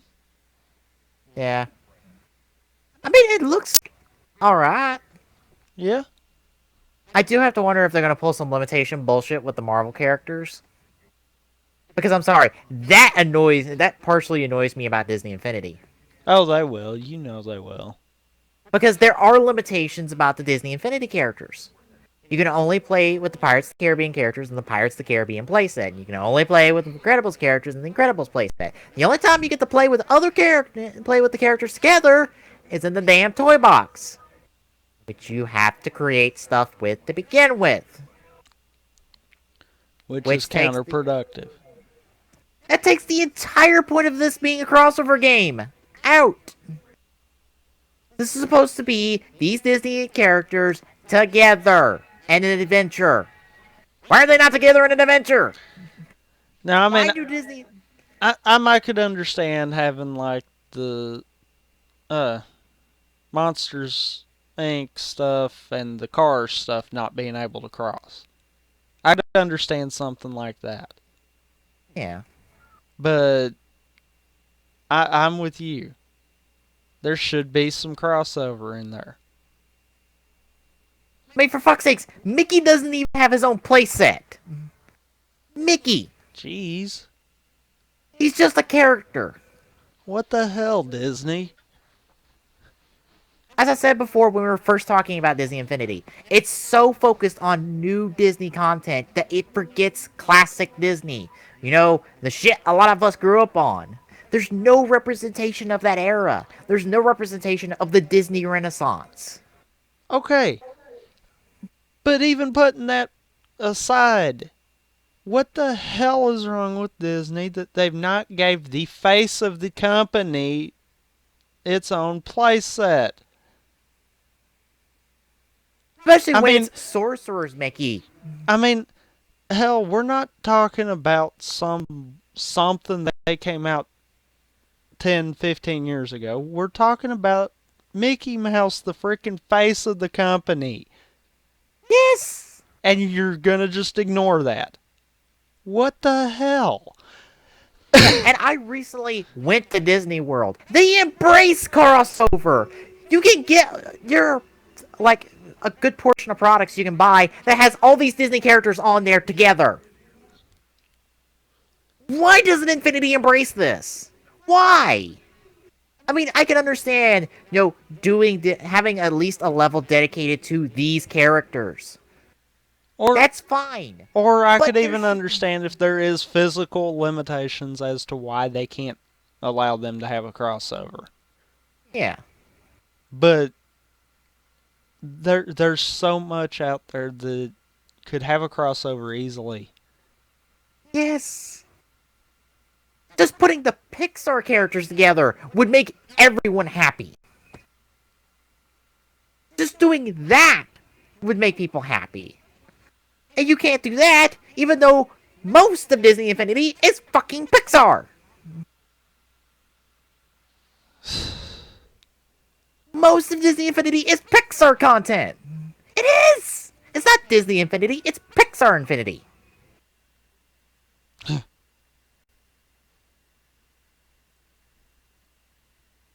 I just don't get it. Yeah.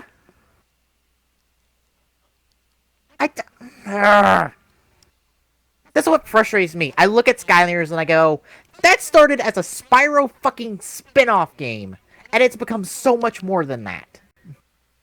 Yeah, because that was really the basis of it. Yeah. It's become its own franchise. Spyro has been all but forgotten in Skylanders now. He has his own little toy, but he's not the face of Skylanders anymore. No. Everyone else is. He was for the beginning, and that was it. And really not even for that. Yeah. I mean... yeah, it was Spyro's Adventure, Skylanders Spyro's Adventure. But Skylanders has become its own franchise now. Which, you know, you've got to admit, I would venture to say, though, that dev team right there is just like, why did we not think of this sooner? I think a lot of dev teams are going, why didn't we think of this idea sooner? Because, I mean, you look, they were beating Spyro into a brick wall repetitively. Yeah. And then this, and it's like, whoa, we were in the wrong area. They're printing money with this franchise. Printing money with this franchise. Printing it. And I mean, yeah, you're going to sink a lot of money into the game. But if you sit back and think about the kind of money exchange that goes on in a lot of your free-to-play games, that's where it comes in. If you can make the content work where people are like, yes, take my money, that's what you got to do. And you also have to remember what you're buying. When you buy a character, you're not just buying that character to play in the game. You're buying this statue of the character. This highly detailed, beautiful looking statue. Because I've gotten Skylanders in my hands. They don't skip out on the details. You can look at your character model and look at that statue, and you are looking at the exact same thing. Jeez. They skip out on nothing. It is detailed to look like the character you are playing in the game. And you can put that up and put it on your shelf. You would think that it would have some significant changes between them. Like not necessarily stuff that changes the look of it, but just stuff that looks different between physical and digital. Well, yeah, I'm sure there's that, but for the most... Still, from what you're saying, it's pretty much dead on. Yeah, for the most part, you look at that character, you look at it in the game, it's the same thing. And you get this beautiful looking detailed statue that you get to put up on your shelf.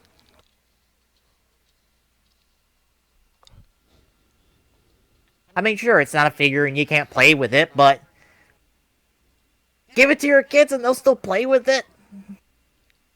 You're buying a toy and at the same time. Of course, there's a little bit of a price hike, but I don't see where there's that big of an issue. If you truly look at what you're buying, you can see where the money's going. You can see what you're buying into. And Skylanders is not that complex of a game, but it's fun. It's not super deep, but it's a fun game. Not telling a complex story, it's a simple game. It's a game made more for kids, but it does have an adult audience to it, connected to it through the whole collecting of the figures thing. And to go back on a talk we did before, there's a couple companies out there who could do this with their existing properties. I'm looking at you, Nintendo. Make it happen. I'd kill to have a Nintendo Skylanders-like game that actually embraced crossovers. And Nintendo's got enough properties, they could do that. Yeah. Just call it Super Smash Brothers. Call it like something Smash Brothers. Like, it's not Super Smash Brothers. It's a spin-off of Smash Brothers. Well, hell, for that matter, they technically could get off in doing something like that with Smash Brothers. Rather than playing through the game to unlock characters, you buy a different figure. Oh, yeah. Set up, I don't know, 4 or 5 different starter packs. That way you could pick and choose which characters you want. And then sell packs of 2 or 3 characters at a time. Yeah, and here's the thing. We've gotten Marvel superheroes in Disney Infinity. Marvel could do this on their own! Marvel in of itself could be a Disney Infinity game. Yeah. You want, and if you don't believe me, you want proof? Go look at the character roster for Lego Marvel superheroes, and then come talk to me. Because that roster is comparable to the size of a Skylanders roster in terms of playable characters. It is. Hell, Avengers Alliance has a comparable roster to Skylanders now, with how many characters you have that are playable. Jeez. Yeah, you've got about 12 pages, 6 characters each. I want to say.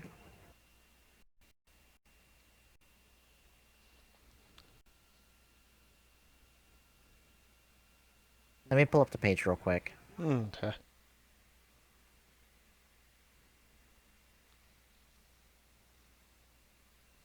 I want to say it's 6 characters, 6 characters per page for a total of 12 pages. And I believe that's the correct math, but I want to make sure.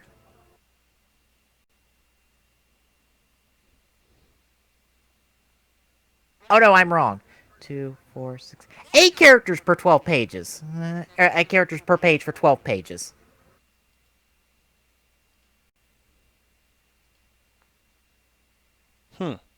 Which gives us 96 characters. Jeez. To be honest, it's 93 right now. I have to take off about 3 characters. Because it's not a full 12th page, but 93 characters. All playable. In Avengers Alliance.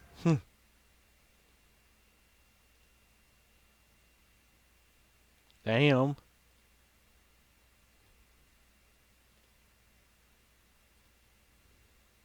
I own about 84 of them. I'm 9 short of owning everybody at the moment. But yeah. Marvel could do this on their own. Hell, DC can do it. They have a comparable talent, a comparable plethora of talent. Or, not talent, characters. What the hell?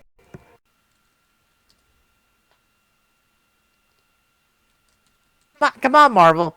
Hop on it. I know you're hopping in on the Disney Infinity craze, but come on. We know you can do this on your own. Please do it.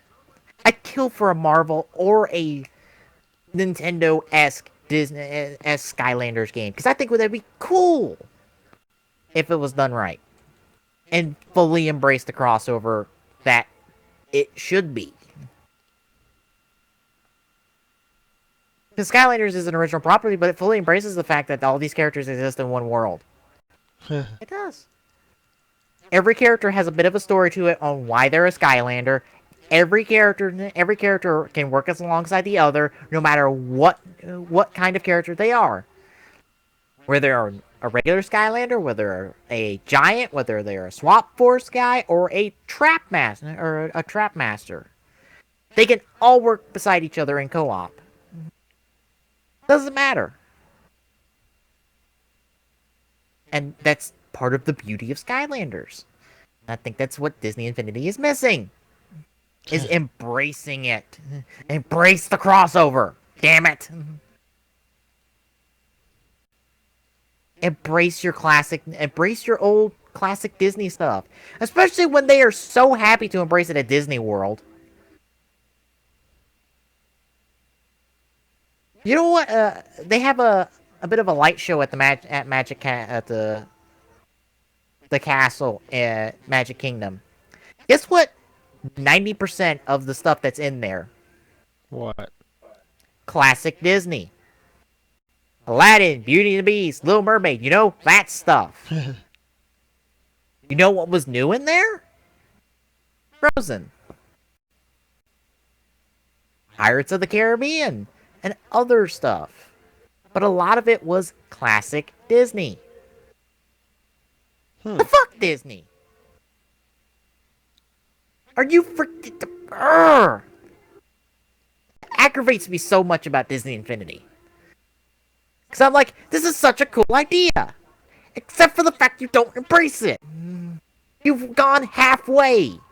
Go the rest of the way, damn it.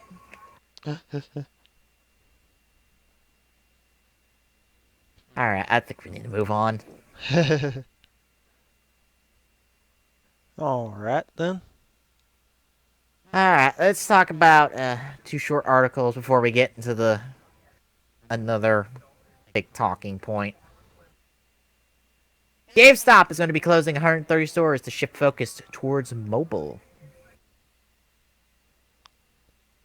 Last month, GameStop was looking to open about 400 tech stores this year in an effort to pivot their business towards mobile and tablet. The plan is still in place, but it comes with some closures. Game Industry reports. Shift, not a shirt, that CEP Paul Raines calls GameStop 3.0. About 130 of its existing game stores will close, with 250 of their Spring Mobile smartphone and about 150 of their Cricket stores will open this year. Retailer also looking to put a couple dozen of their Simply Mac stores in the areas that Apple hasn't made it to yet. But it's not like a GameStop is moving out of games. They still have about 63,000 game stores worldwide after their closure. Wonder if any around here are closing then. I don't know. We've got, what, 2 of them right now? Yeah, we got the one at the Target Plaza and one at the Walmart Plaza. Yeah. There's one in Hamilton Place. There's like 4 in Chattanooga, if I'm not mistaken. Yeah, because I think there might be another one in a plaza somewhere. I can't think of all the GameStop locations in Chattanooga. I don't know all of them in Chattanooga, but I'm wanting to say there's like 3 or 4 of them in Chattanooga. Yeah. Because if they do, I'm hopping in there to see if I can get a deal on like some cheap-ass games. Seriously? How I got Valkyria Chronicles is off Hollywood Video closing. Of course. I have not regret that purchase.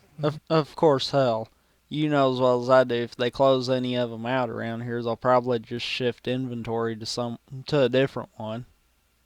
Yeah. Won't be a case of like how Hollywood Video and Blockbuster when they both closed down. Yeah, stock's gotta go. Hell, we'll sell the cards. Fuck, Blockbuster was selling everything. Yeah. Including the fire extinguisher. I still can't believe they were selling the damn cards. I'm like, who would want these? You would be surprised. You really would. But like, I can understand all the posters and all that stuff, but I'm like, the cards? Really? the cards? What are you gonna do with the cards? Make a damn quilt out of it? Maybe. Yeah. I'm not sure about this move. I mean, I guess it's kind of keeping with the trend, but yeah. Does that warrant about what? That's 3, 4. We'll call it like 430 stores.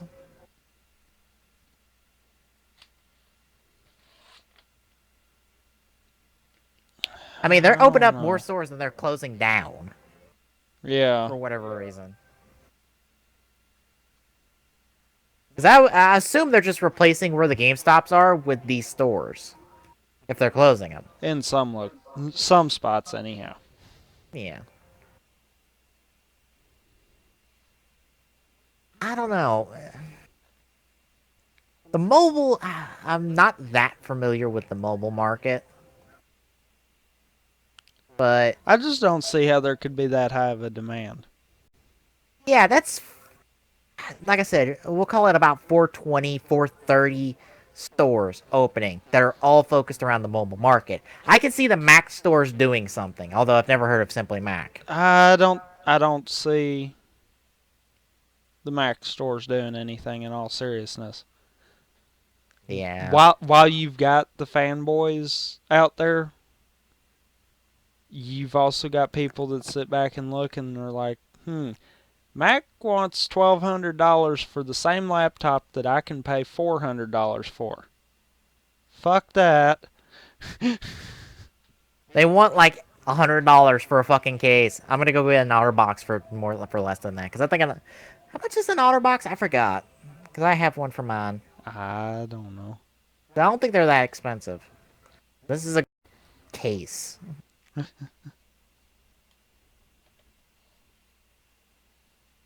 But yeah, I don't know. I don't want to say this is a sit and wait kind of news article, because I'm like, maybe this will be successful. Maybe it won't. It's hard to tell because the mobile market's kind of this thing that exists. And I guess it has its moments, I guess. I don't know.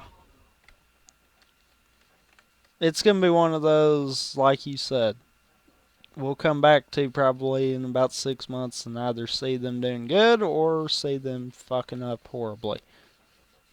Yeah.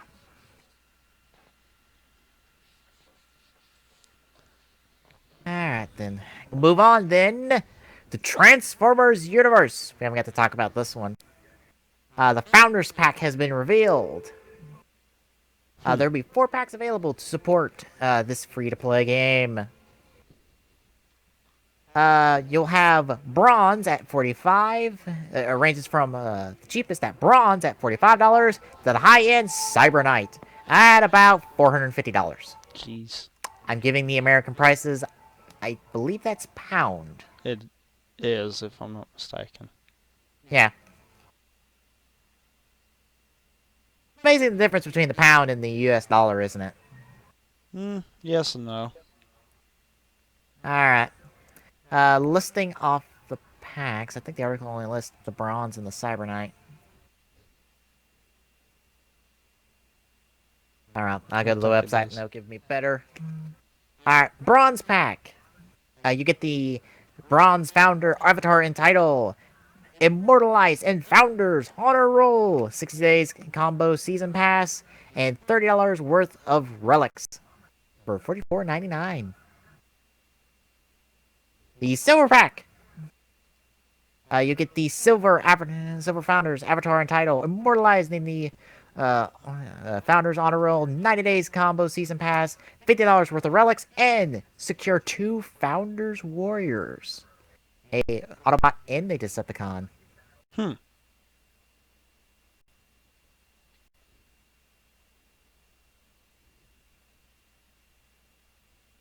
The Gold Pack is your top value with more warriors, body kits, and a whole lot more.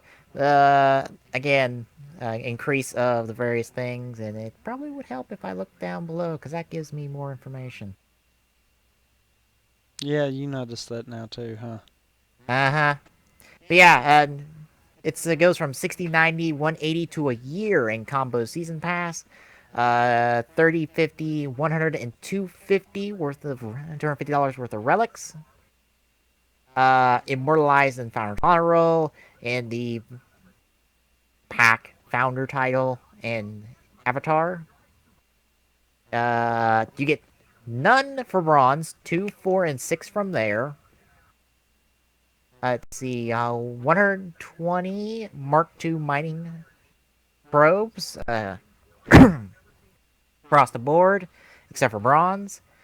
200 repair packs for the Silver, 400 each for Gold and Cyber Knight. 48 base power cores for the Silver, 72 each for Gold and Cyber Knight. You only get upgraded power cores in Gold and Cyber Knight. You only get optimized power cores in Cyber Knight. You get 2 gold body kits per Gold and Cyber Knight. You get the statue you can see in the article in the Cyber Knight pack. And 18 warriors are available at launch with the Cyber Knight pack. For $450. Mm-hmm. You want to support the game. Support the game. Hell, your name ought to be on the credits for the game at that point, at the 450 mark. God. Well, I say the honors roll is essentially your spot in the credits. I assume that's your spot in the credits. If not, I'm severely disappointed.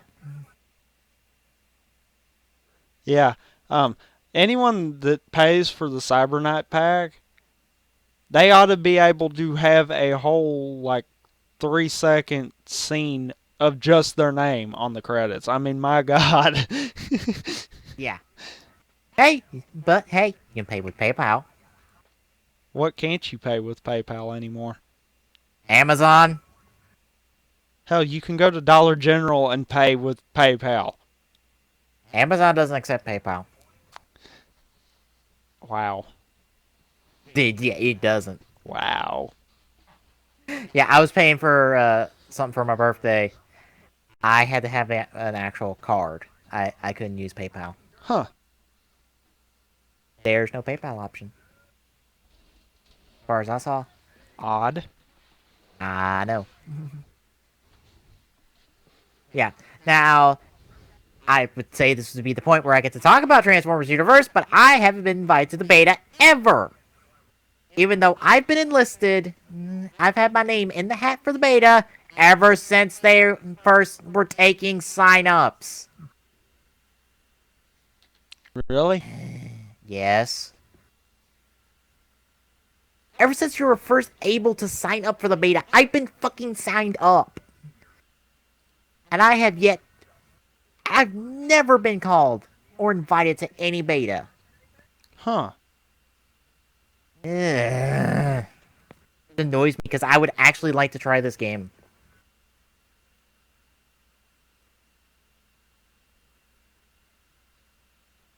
I'll have to sign up after the show.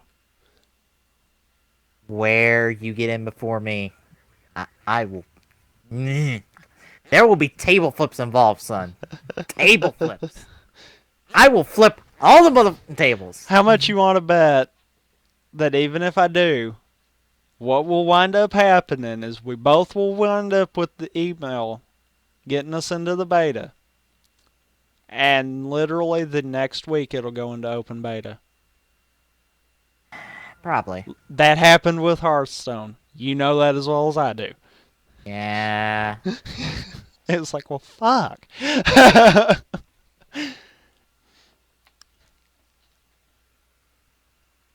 But yeah, I'm interested in Transformers Universe. I am not interested just yet in pouring money into it because I haven't gotten to try it out at all.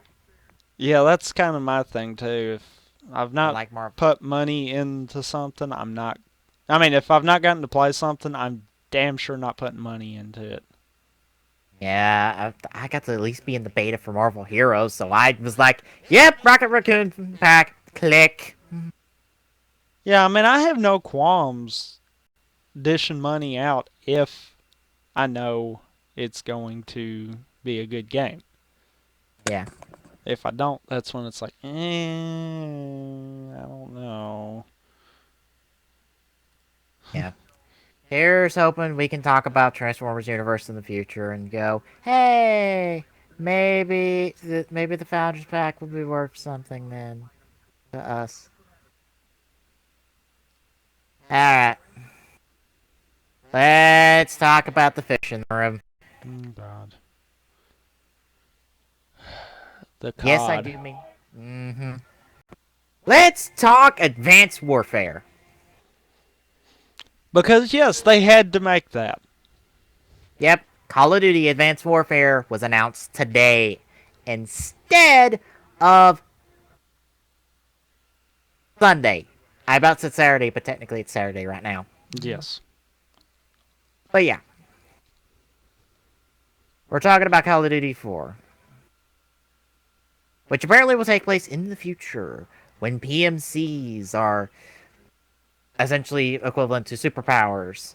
And a PMC known as Atlas has decided to say, fuck the world! And is trying to take it over, apparently. I don't know. I don't know what the fuck's going on in this game. I have not taken a look at the Rewind Theater that IGN has up. But I'm sure they're not going to say much more than what I've read.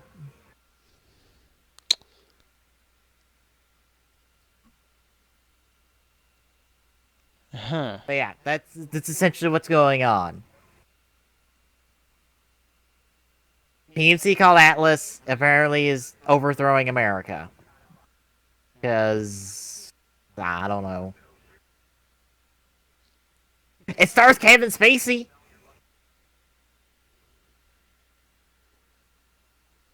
Yeah, I don't really know the guy either. Yeah. But it's all futuristic and... As you're gonna see in the trailer, somebody's trying to cash in on a couple of things, aren't we? Just saying. Alright, let's get this trailer rolling.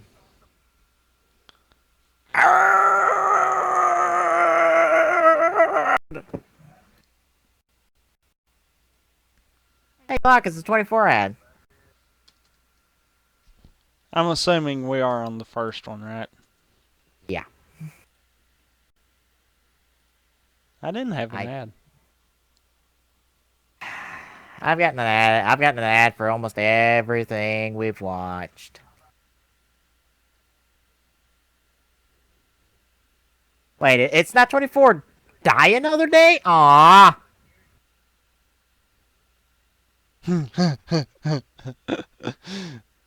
Alright. We all queued up and ready? Yep. Alright. Kicking off this odd trailer in 3, 2, 1, go. We're gonna catch some fish.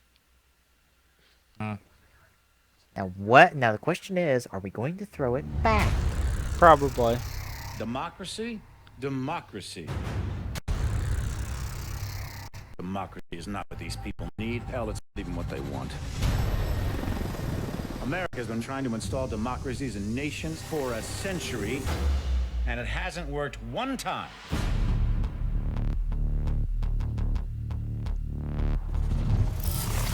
These countries don't have the most basic building blocks to support a democracy.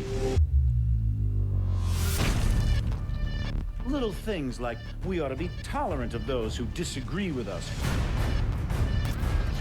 We ought to be tolerant of those who worship a different god than us. That a journalist ought to be able to disagree with the president. And you think that you can just march into these countries based on some fundamentalist religious principles, drop a few bombs, topple a dictator, and start a democracy?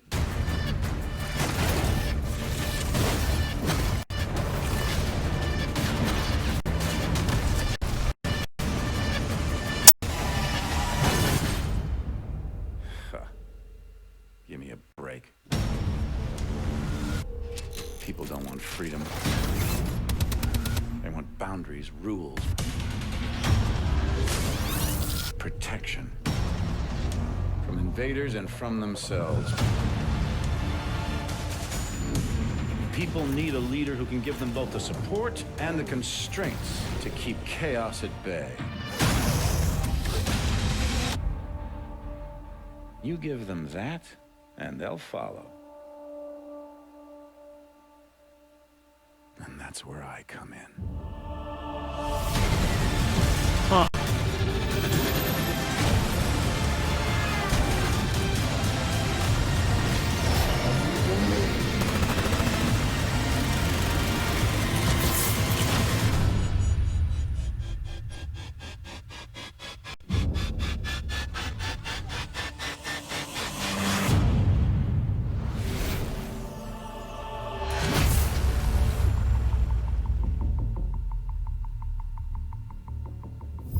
Well.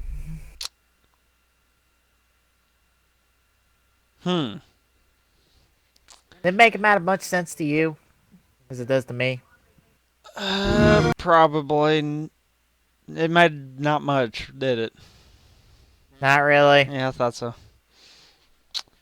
All I know is Kevin Spacey's a fucking dick. He hates everybody.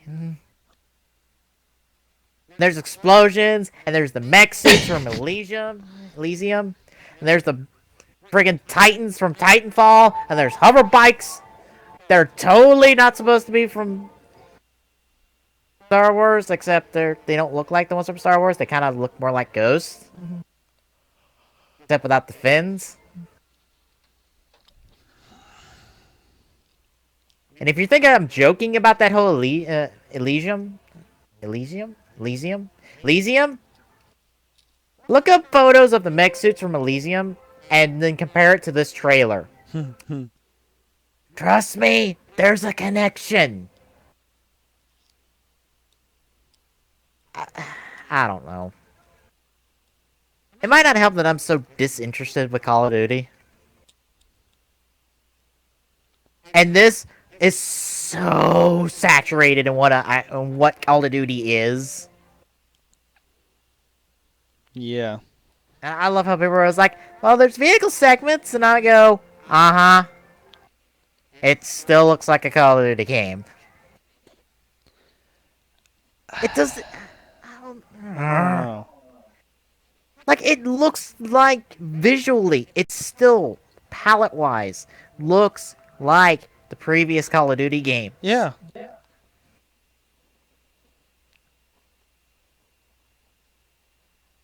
It looks...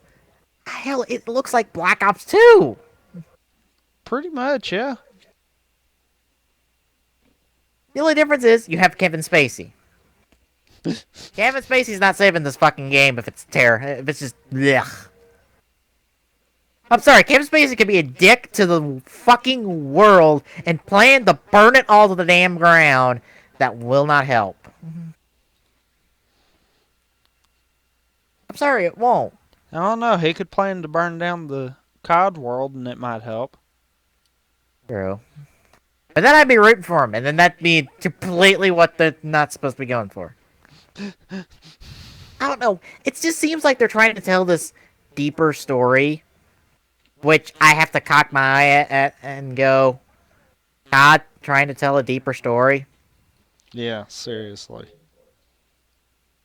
Wait, who's developing this now? Because I'm sorry, but when was the last time anyone praised Call of Duty for their stories?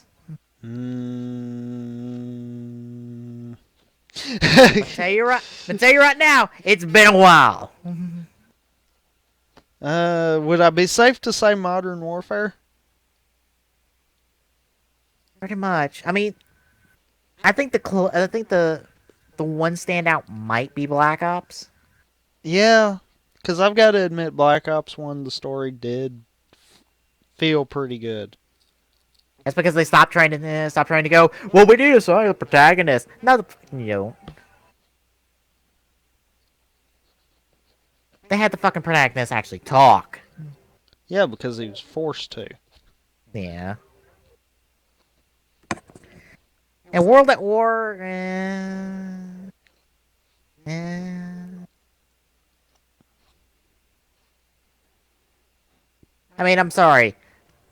That makes me not have confidence in their ability to maybe tackle these more complex themes that they're supposedly tackling. Yeah. I'm sorry. Kevin Spacey just sounds like a dick for no reason. He just sounds like a racist dick. He does, doesn't he? Yeah. I'm sorry. That doesn't make him sympathetic. That just makes me want to shoot him. You don't build a sympathetic villain by giving him qualities that make him hateable. You start by making him likable. Or at least tolerable. Yes.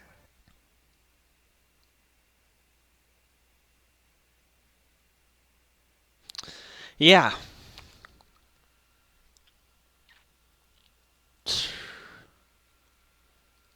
I don't know about it. And I love how we're giving more focus to a character you're not playing. Again. Because we're totally going to build relationships with our character when he doesn't speak two fucking words in the goddamn entirety of the goddamn story. Yes, you can totally build complex relationships that way.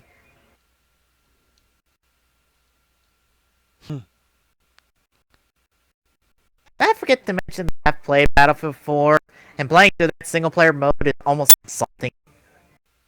Really? You are literally having a one-sided conversation. Damn. Except you're the one not talking! And you're the squad leader! You are the squad leader in Battlefield 4! You don't say 2 fucking lines in the whole goddamn game! You never give orders! Your teammates do! That is not the chain of command!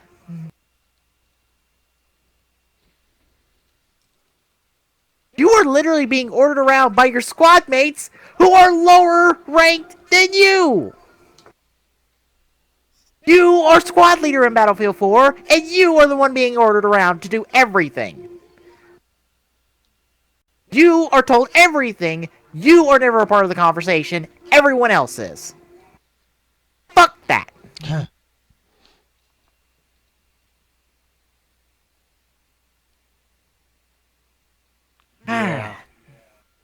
Yeah, I'm sorry, but I'm not. It's hard for me to get excited about a Call of Duty.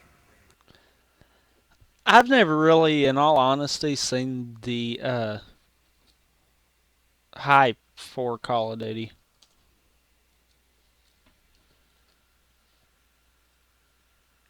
I mean, even in the older ones that actually were worth a darn, I still have never really seen the hype for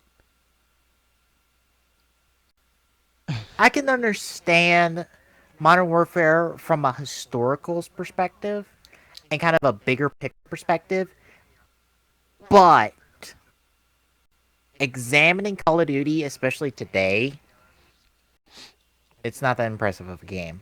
No. The most it did is it took first-person shooters out of World War II and put them into a modern era. Let's be honest here. For Modern Warfare, what were 90% of your first-person shooters? World War II and stuff like that. Uh-huh. Mm-hmm.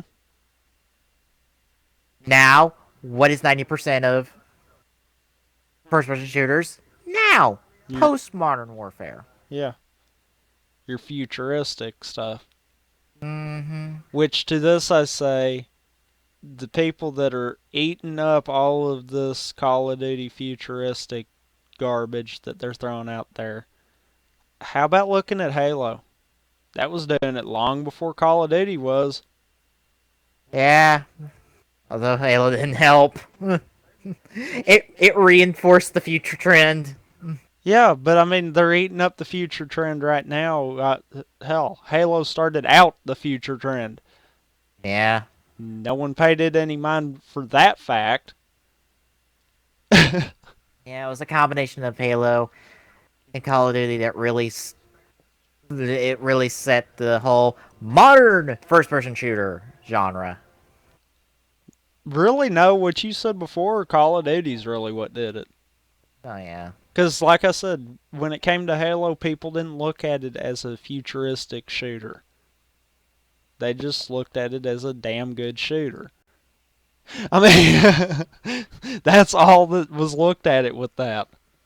Really, it had no bearings on changing it from that World War II and World War I era to what we've got now. Yeah. A part of me just looks at what this game's trying to tackle, and I go, good luck with that. Meanwhile, I'll go over here to BioShock Infinite, which, I don't know, was tackling some deep themes. Deeply, mind you. Because, you know, that game's written competently. When was the last time a Call of Duty game was written competently? Portal's written competently. That's a first-person shooter. Technically speaking. In first person, you have a gun that shoots. Yeah, but technically it is considered a puzzle. It's a first-person shooter puzzle. Or a puzzle shooter. Well, the reason why I don't say shooter in there is because you're not killing anything.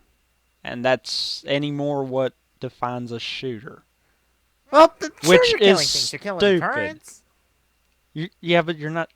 Well, turrets are people too. You're killing the companion cube. That has people in it. Supposedly. Hey, game theory proof that it's possible. You could, in fact, stuff a person into a damn companion cube. It is the correct dimensions for someone to be stuffed in there. True. Dead or alive. True.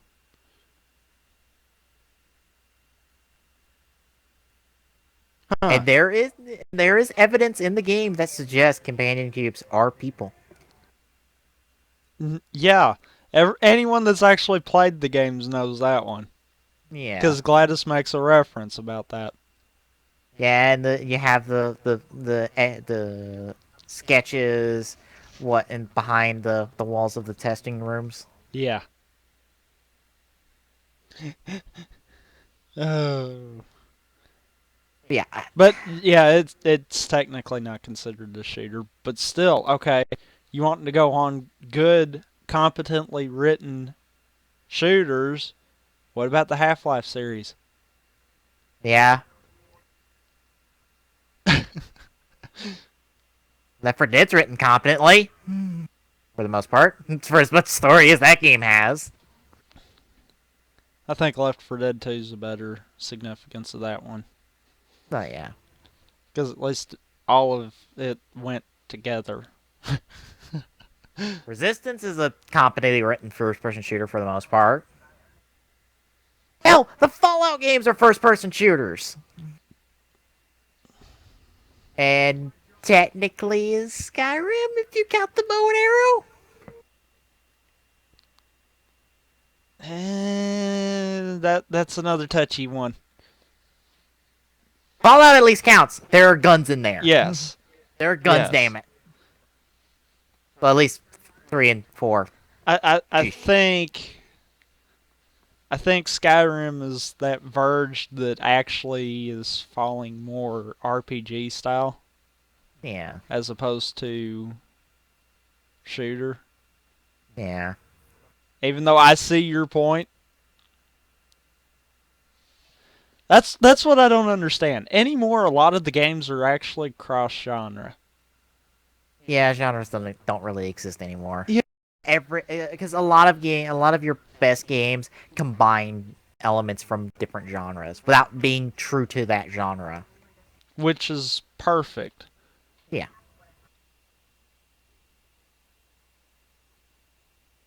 I'm just I have no confidence in the game. Is what it breaks down to. I have no confidence in Advanced Warfare. I'm sorry, I don't. I have no confidence in anyone working on a Call of Duty game.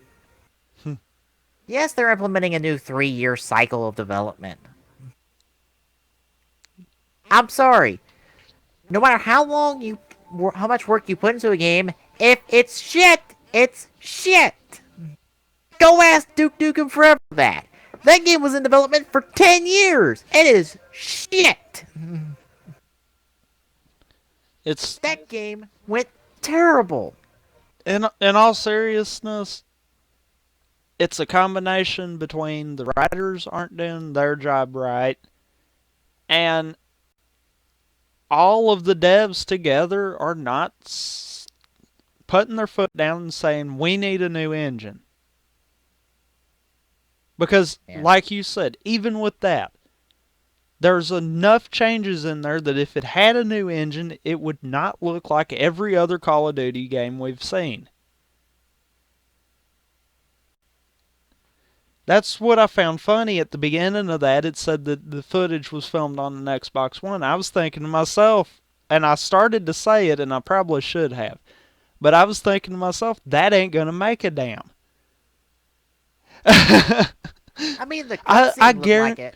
I guarantee it to you. You could take that same section, run it on the 360, and it would look identical. Yeah. Because it's the same engine. The only thing that stood out to me is the Kevin Spacey scenes. That looked next gen to me. Everything else looked like anything that looked like previous Call of Duty games, palette-wise. It didn't to me. And you know why, really? Why? Look at the detail in terms of his face and his facial expressions, and then look at that amongst some of the Marines in Halo 4. Even those cutscenes could still be ran on 360 tech. True. True, it does look like the Halo 4 cutscenes. Now that I think about it, god damn it. They're not using tech that's strong enough for the new consoles. And they won't until they get that engine updated. Yeah. And quite frankly, the way that they're playing this, it'll never get updated. And that is what's hurting the game. Because I honestly think that we could have saw Ghosts do something. We could have saw Black Ops 2 do something. Nope. If the damn engine was updated ever. Because they could make it look not like another Call of Duty game. They could make it look like its own thing. Hell, this. I think it's got a halfway decent idea back there. Somewhere. Yeah. Yeah. But it just looks like a Call of Duty game. It looks like all of them, all the way back to 3, have looked. Yeah. It's like it's got a couple good concepts here and there, but it's just buried in this blah-looking package. Yeah. It's just like, And you look at, just to compare something that we talked about earlier, just look at Skylanders. That's a yearly release, just about. But they're keeping the story flowing. And they're doing it right. And look at the characters. Look at the characters they're giving you. Yeah, and they're evolving every time. You're not getting the same looking character every time they do a new release of it. Yeah, and even if they do the same character, they change it up, especially this recent one. Yeah. Because if you pull up any of the Skylanders that that were in the original and Giants, and you compare them to Swap Force, they look completely different. They gave Spyro ram horns.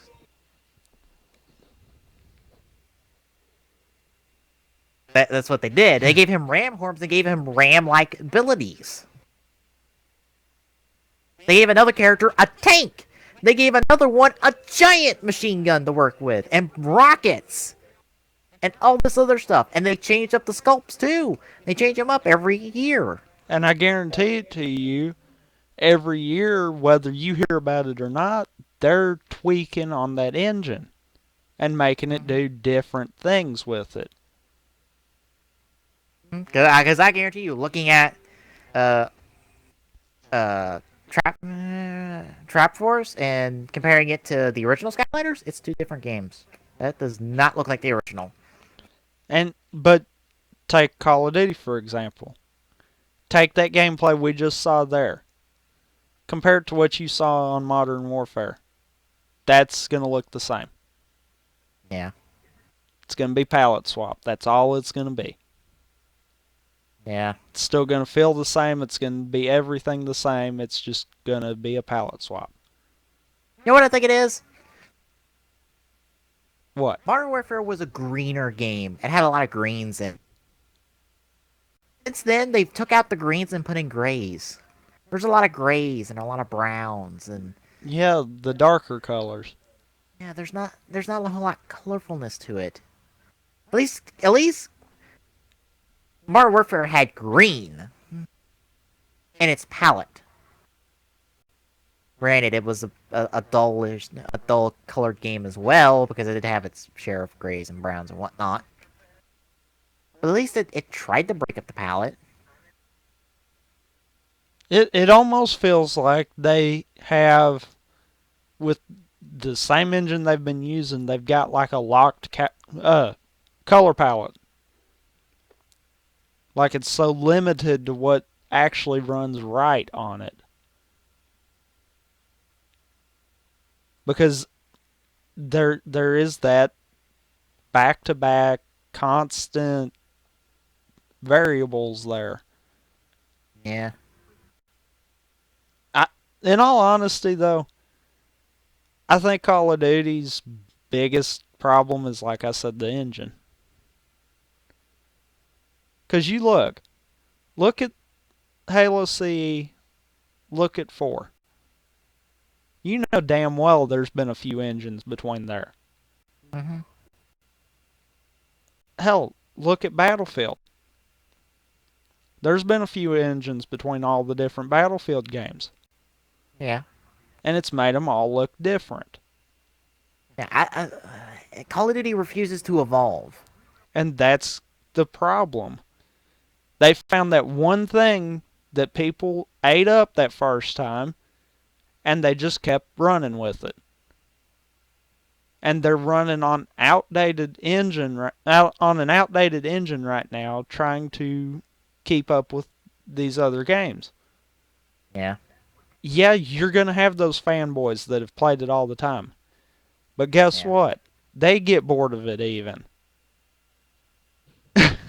Yeah, I'm sorry. I'll take a BioShock Infinite over any Call of Duty on any given day.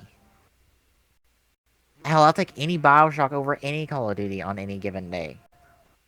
I would take just about any other first-person shooter over Call of Duty any day. It's not like Call of Duty is inherently bad. It's just bland. It refuses to evolve, like you said.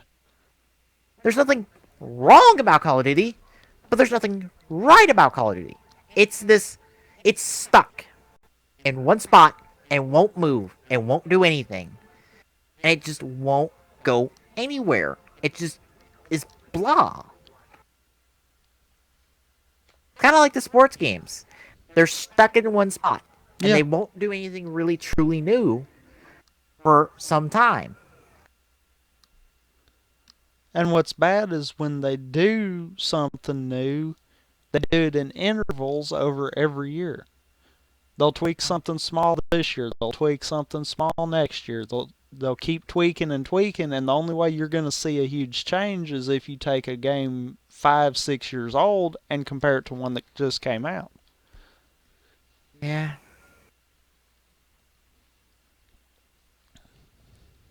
Well, I think we need to throw this fish back in the water and in the show. Oh, but it just quit flopping. Toss it back in and maybe it'll come back to life. I doubt it. Anyway. Yeah. Let's get these releases and quick draws done so we can end off. Okay. Off to releases. Alright, we're gonna pick up on the 6th with Borderlands 2 on the Vita. So you can have some Borderlands gun collecting on the go. Yeah. We also got the God of War collection coming out on the 6th for Vita 2, and MLB The Show 14 also on Vita. You sure it's on Vita? PlayStation 4. Oops. Well, it might not be PS4 either. Because according to game trailers, it's on blank. That's on something. It's on something, damn it. We also got Hakuoki, Stories of the Shinsengumi on the PS3 on the 7th. I'm glad you tried to say that because I would have fucked that up even worse than you did. I was about to say, I didn't fuck it up. At least I've been butchering names all night. At least what you wound up saying sounds right. Yeah. Whether it is right or not's a whole nother ballgame, but it sounds right. Yeah. Alright. on the 7th as well, on the PC, we have Raven's Cry. Followed up on the 9th on 360 PS and PC, and blank apostrophe, blank comma, Bound by Flame. I was trying to go somewhere, but I was failing. Also on PC, on the 9th, we have Killer is Dead Nightmare Edition. I think that's, crap, I forgot his name. I forgot his name. It's that one guy's, next game that came out, I want to say like a few months ago. I want to say like 4 to 5 months ago. Can't think of his name off the top of my head. But I want to say our last release will be The Last Tinker City of Colors on the 12th for PC. Because I think when I go to this next list, It'll yeah, be the next show. We have a very small release calendar right now. We're about to enter the summer drought of gaming. Yeah. We'll have our marquee titles, but we won't have much more than that. But basically, once D3 hits, we're just going to be dead until, what, about September, October? Yep. Well, I guess that will take us into quick draws then, right? Yep. And boy, do I have a story to tell. Time we delve into gaming history. Which you know what's funny? What? This is actually kind of a follow-up on one we covered last time. What'd you cover last time? The announcement that they were going that Microsoft planned on digging it up. Oh, well, we have the results of that. But dive into gaming history. We're going to rewind back to about 1983, according to the article. This is around the time when the gaming crash was first starting. Atari was, well, failing. And this was one of the signs of it. New York Times and other papers reported 14 trucks filled to the brim of unsold Atari products were driven from a factory in El Paso to a landfill somewhere in New Mexico. What was buried? Most famously, unsold copies of the legendarily bad E.T. for the Atari 2600, a game developed in 6 weeks when games at that time took 6 months. This infamously bad game, alongside other unsold products, were buried out in the Mexico desert, left forgotten for eternities to come. Until now. Microsoft planned on doing a documentary on E.T., and you can't do a documentary about E.T. without mentioning the myth that said cartridges are buried out somewhere in New Mexico. Ladies and gentlemen, they found them. They not only found that, but from pictures I saw, copies of the Raiders of the Lost Ark game, and I believe a game called Defiance. I believe. As you see in the pictures, that is actually what was uncovered, and there is more. Apparently, this was just the tip of the iceberg for them. Wow. Now, to be fair, it is unknown if the cartridges actually work. Theoretically, they could.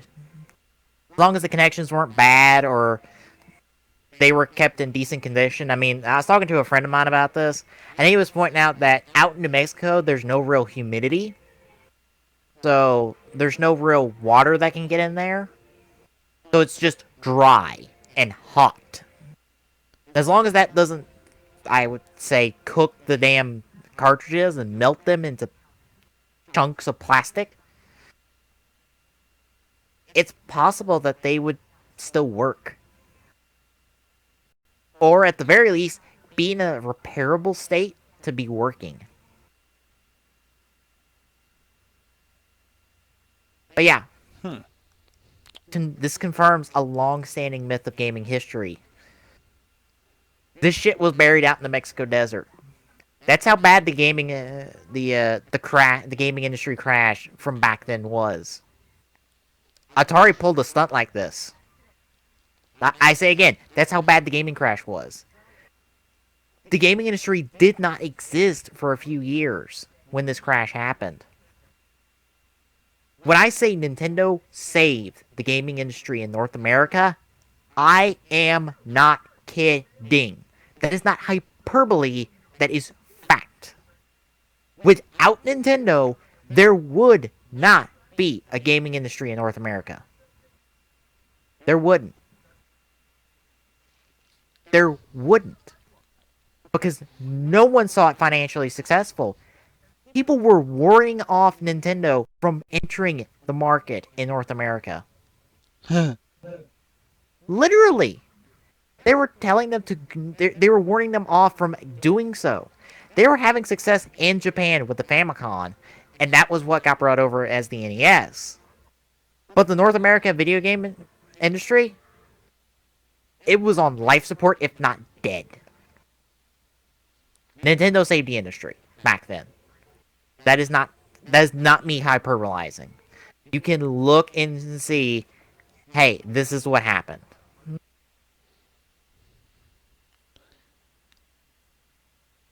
But to see a relic of that time, essentially, is kind of cool.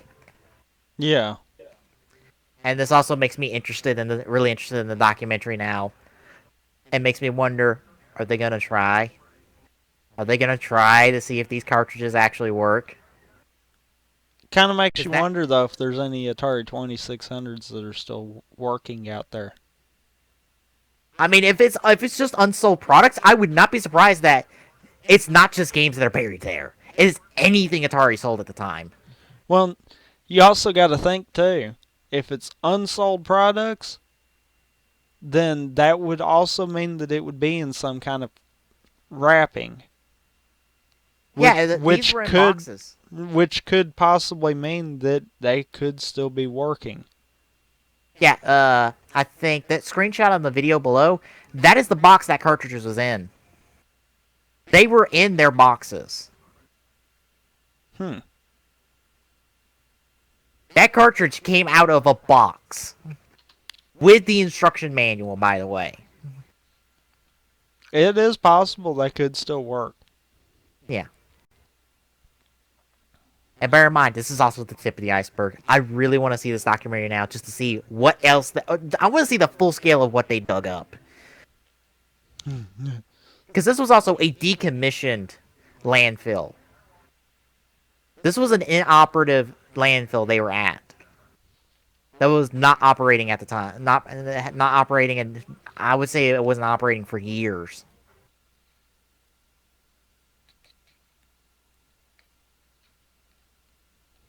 So I would assume they would have full access to whatever was there.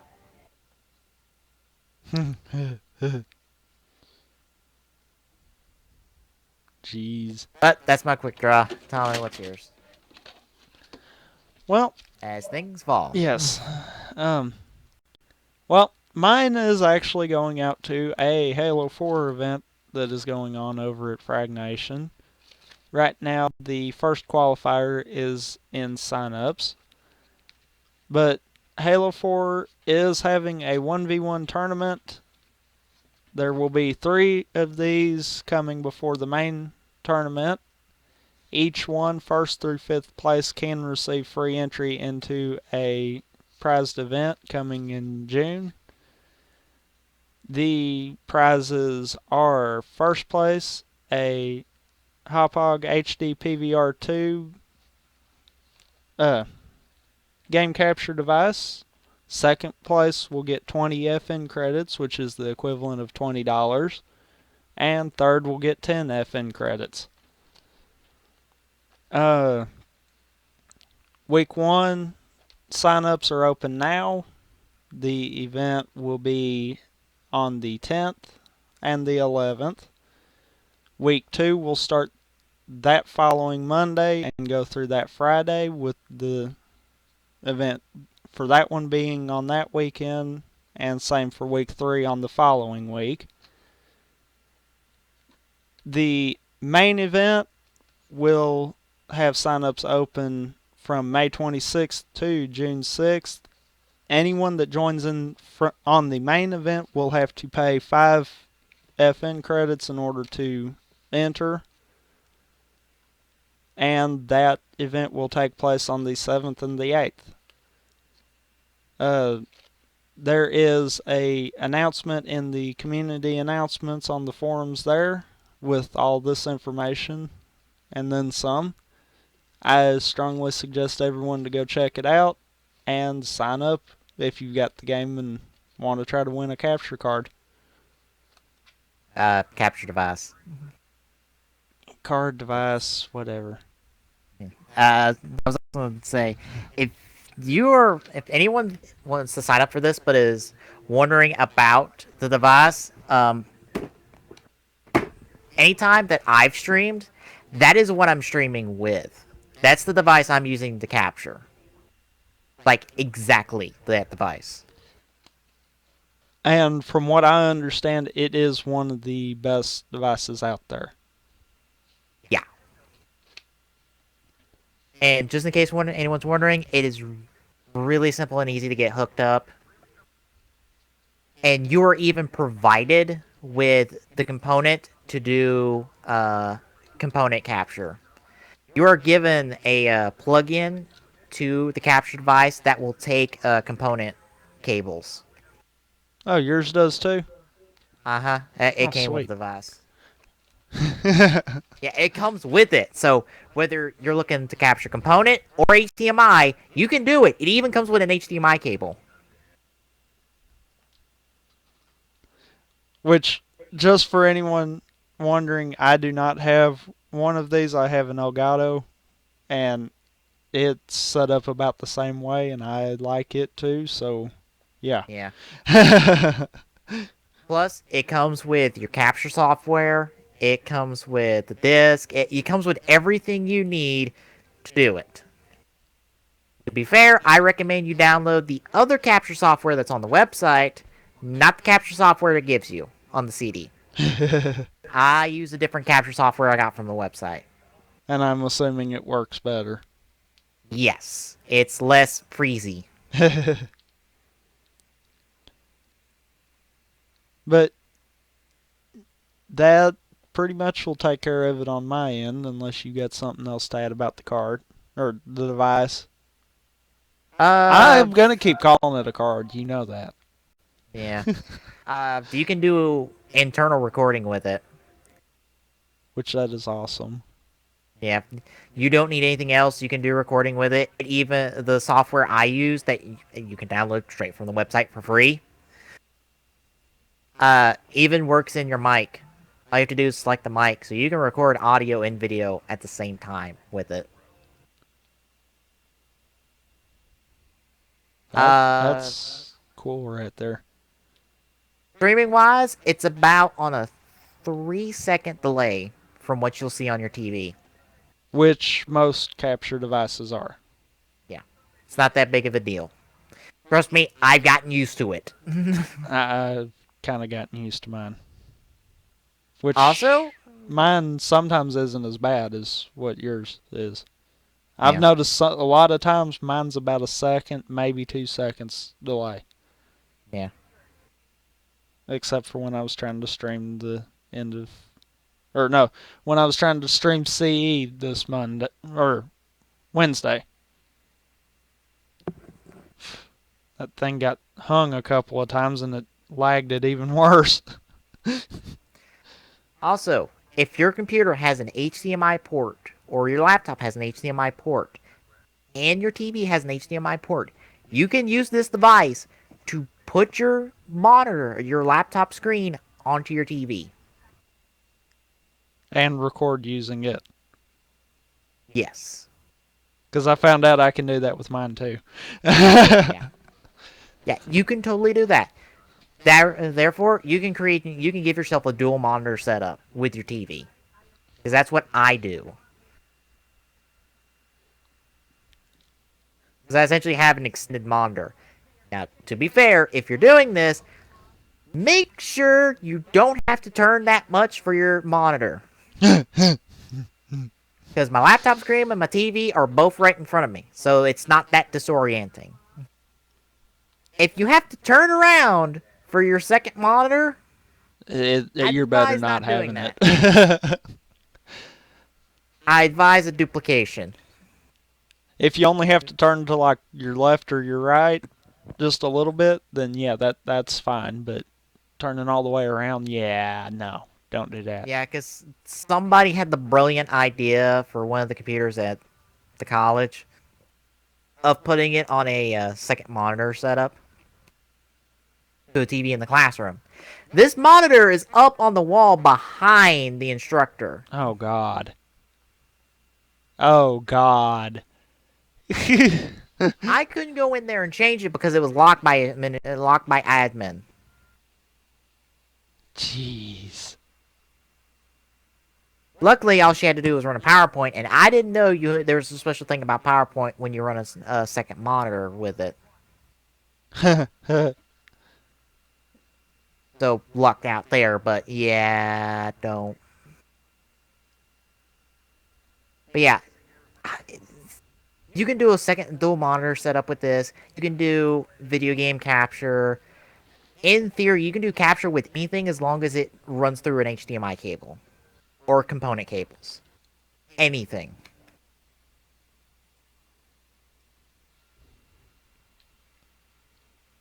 Like if I could hook my satellite up through this my DVR and record off of it. Oh shit! I didn't even think about that. Yeah, as long as you can do HDMI or component and there's no type of copyright protection, you can totally do it. I didn't even think about that. Yeah. Damn. You're right. You could. If that's you're looking at one of the most versatile piece of text that you could use for capture and recording. If that doesn't get you interested in picking this up, I don't know what will. And if you join in the first 3 qualifier tournaments, the top 5 out of all 3 end up getting free entry. So, I mean, you don't even have to be the best to end up getting free entry into the main event.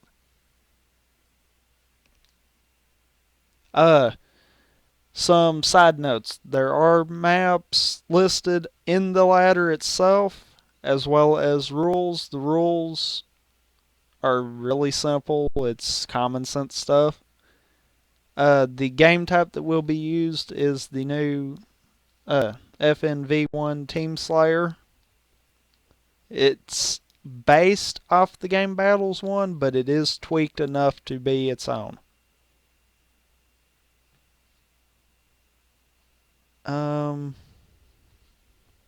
Yeah, if you win it, you're saving yourself $150. Yeah, that's what I was thinking. It was up there. Yeah. Yeah. Now, to be fair, college paid for that one. And leftover college student loans paid for that one. And this is just the first of many.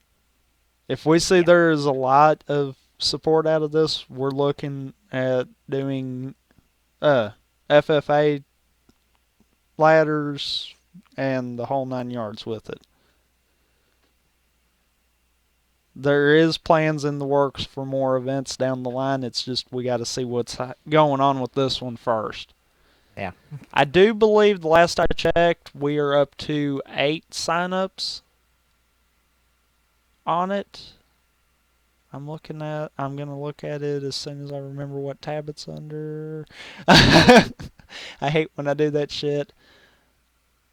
Come on. Come on, Chrome. Cooperate. Yes, 8 signups.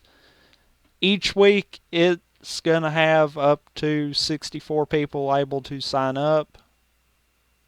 Obviously, as that goes through, that number may come down. I don't know yet. I just started it at 64 and we'll go from there. The only downside, this is the one and only downside, OBS won't do direct window capture with it. You have to do a monitor capture window. But OBS is working on a solution. I'm sure XSplit probably does it automatically. I don't know. I know my Elgato can be set up as an actual camera through XSplit.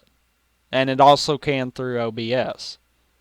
So undoubtedly the Elgato runs off of separate setup than the Hauppauge, so I don't know.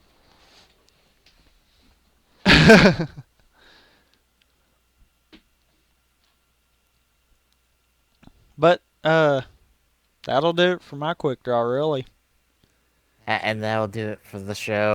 Because Glock said that he can't do one today. As we hit the 1 o'clock marker. Yeah, it's gonna be like a 3-hour show.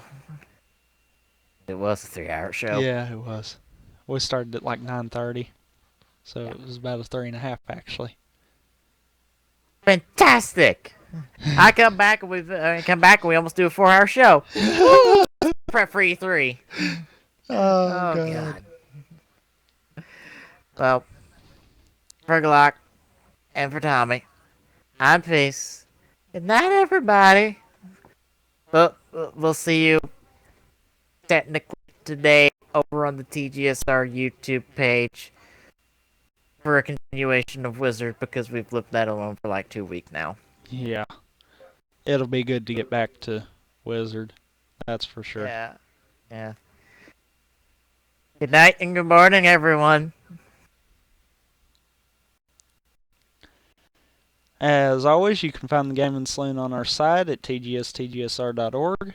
Don't forget to follow us on our social medias, on Twitter by following @TGSaloon, on Facebook at facebook.com/thegaming-saloon, and on YouTube at youtube.com/TGSaloon. The mobile app is on hiatus. There will be a new modified app coming soon. Check the site for more information. Till next time.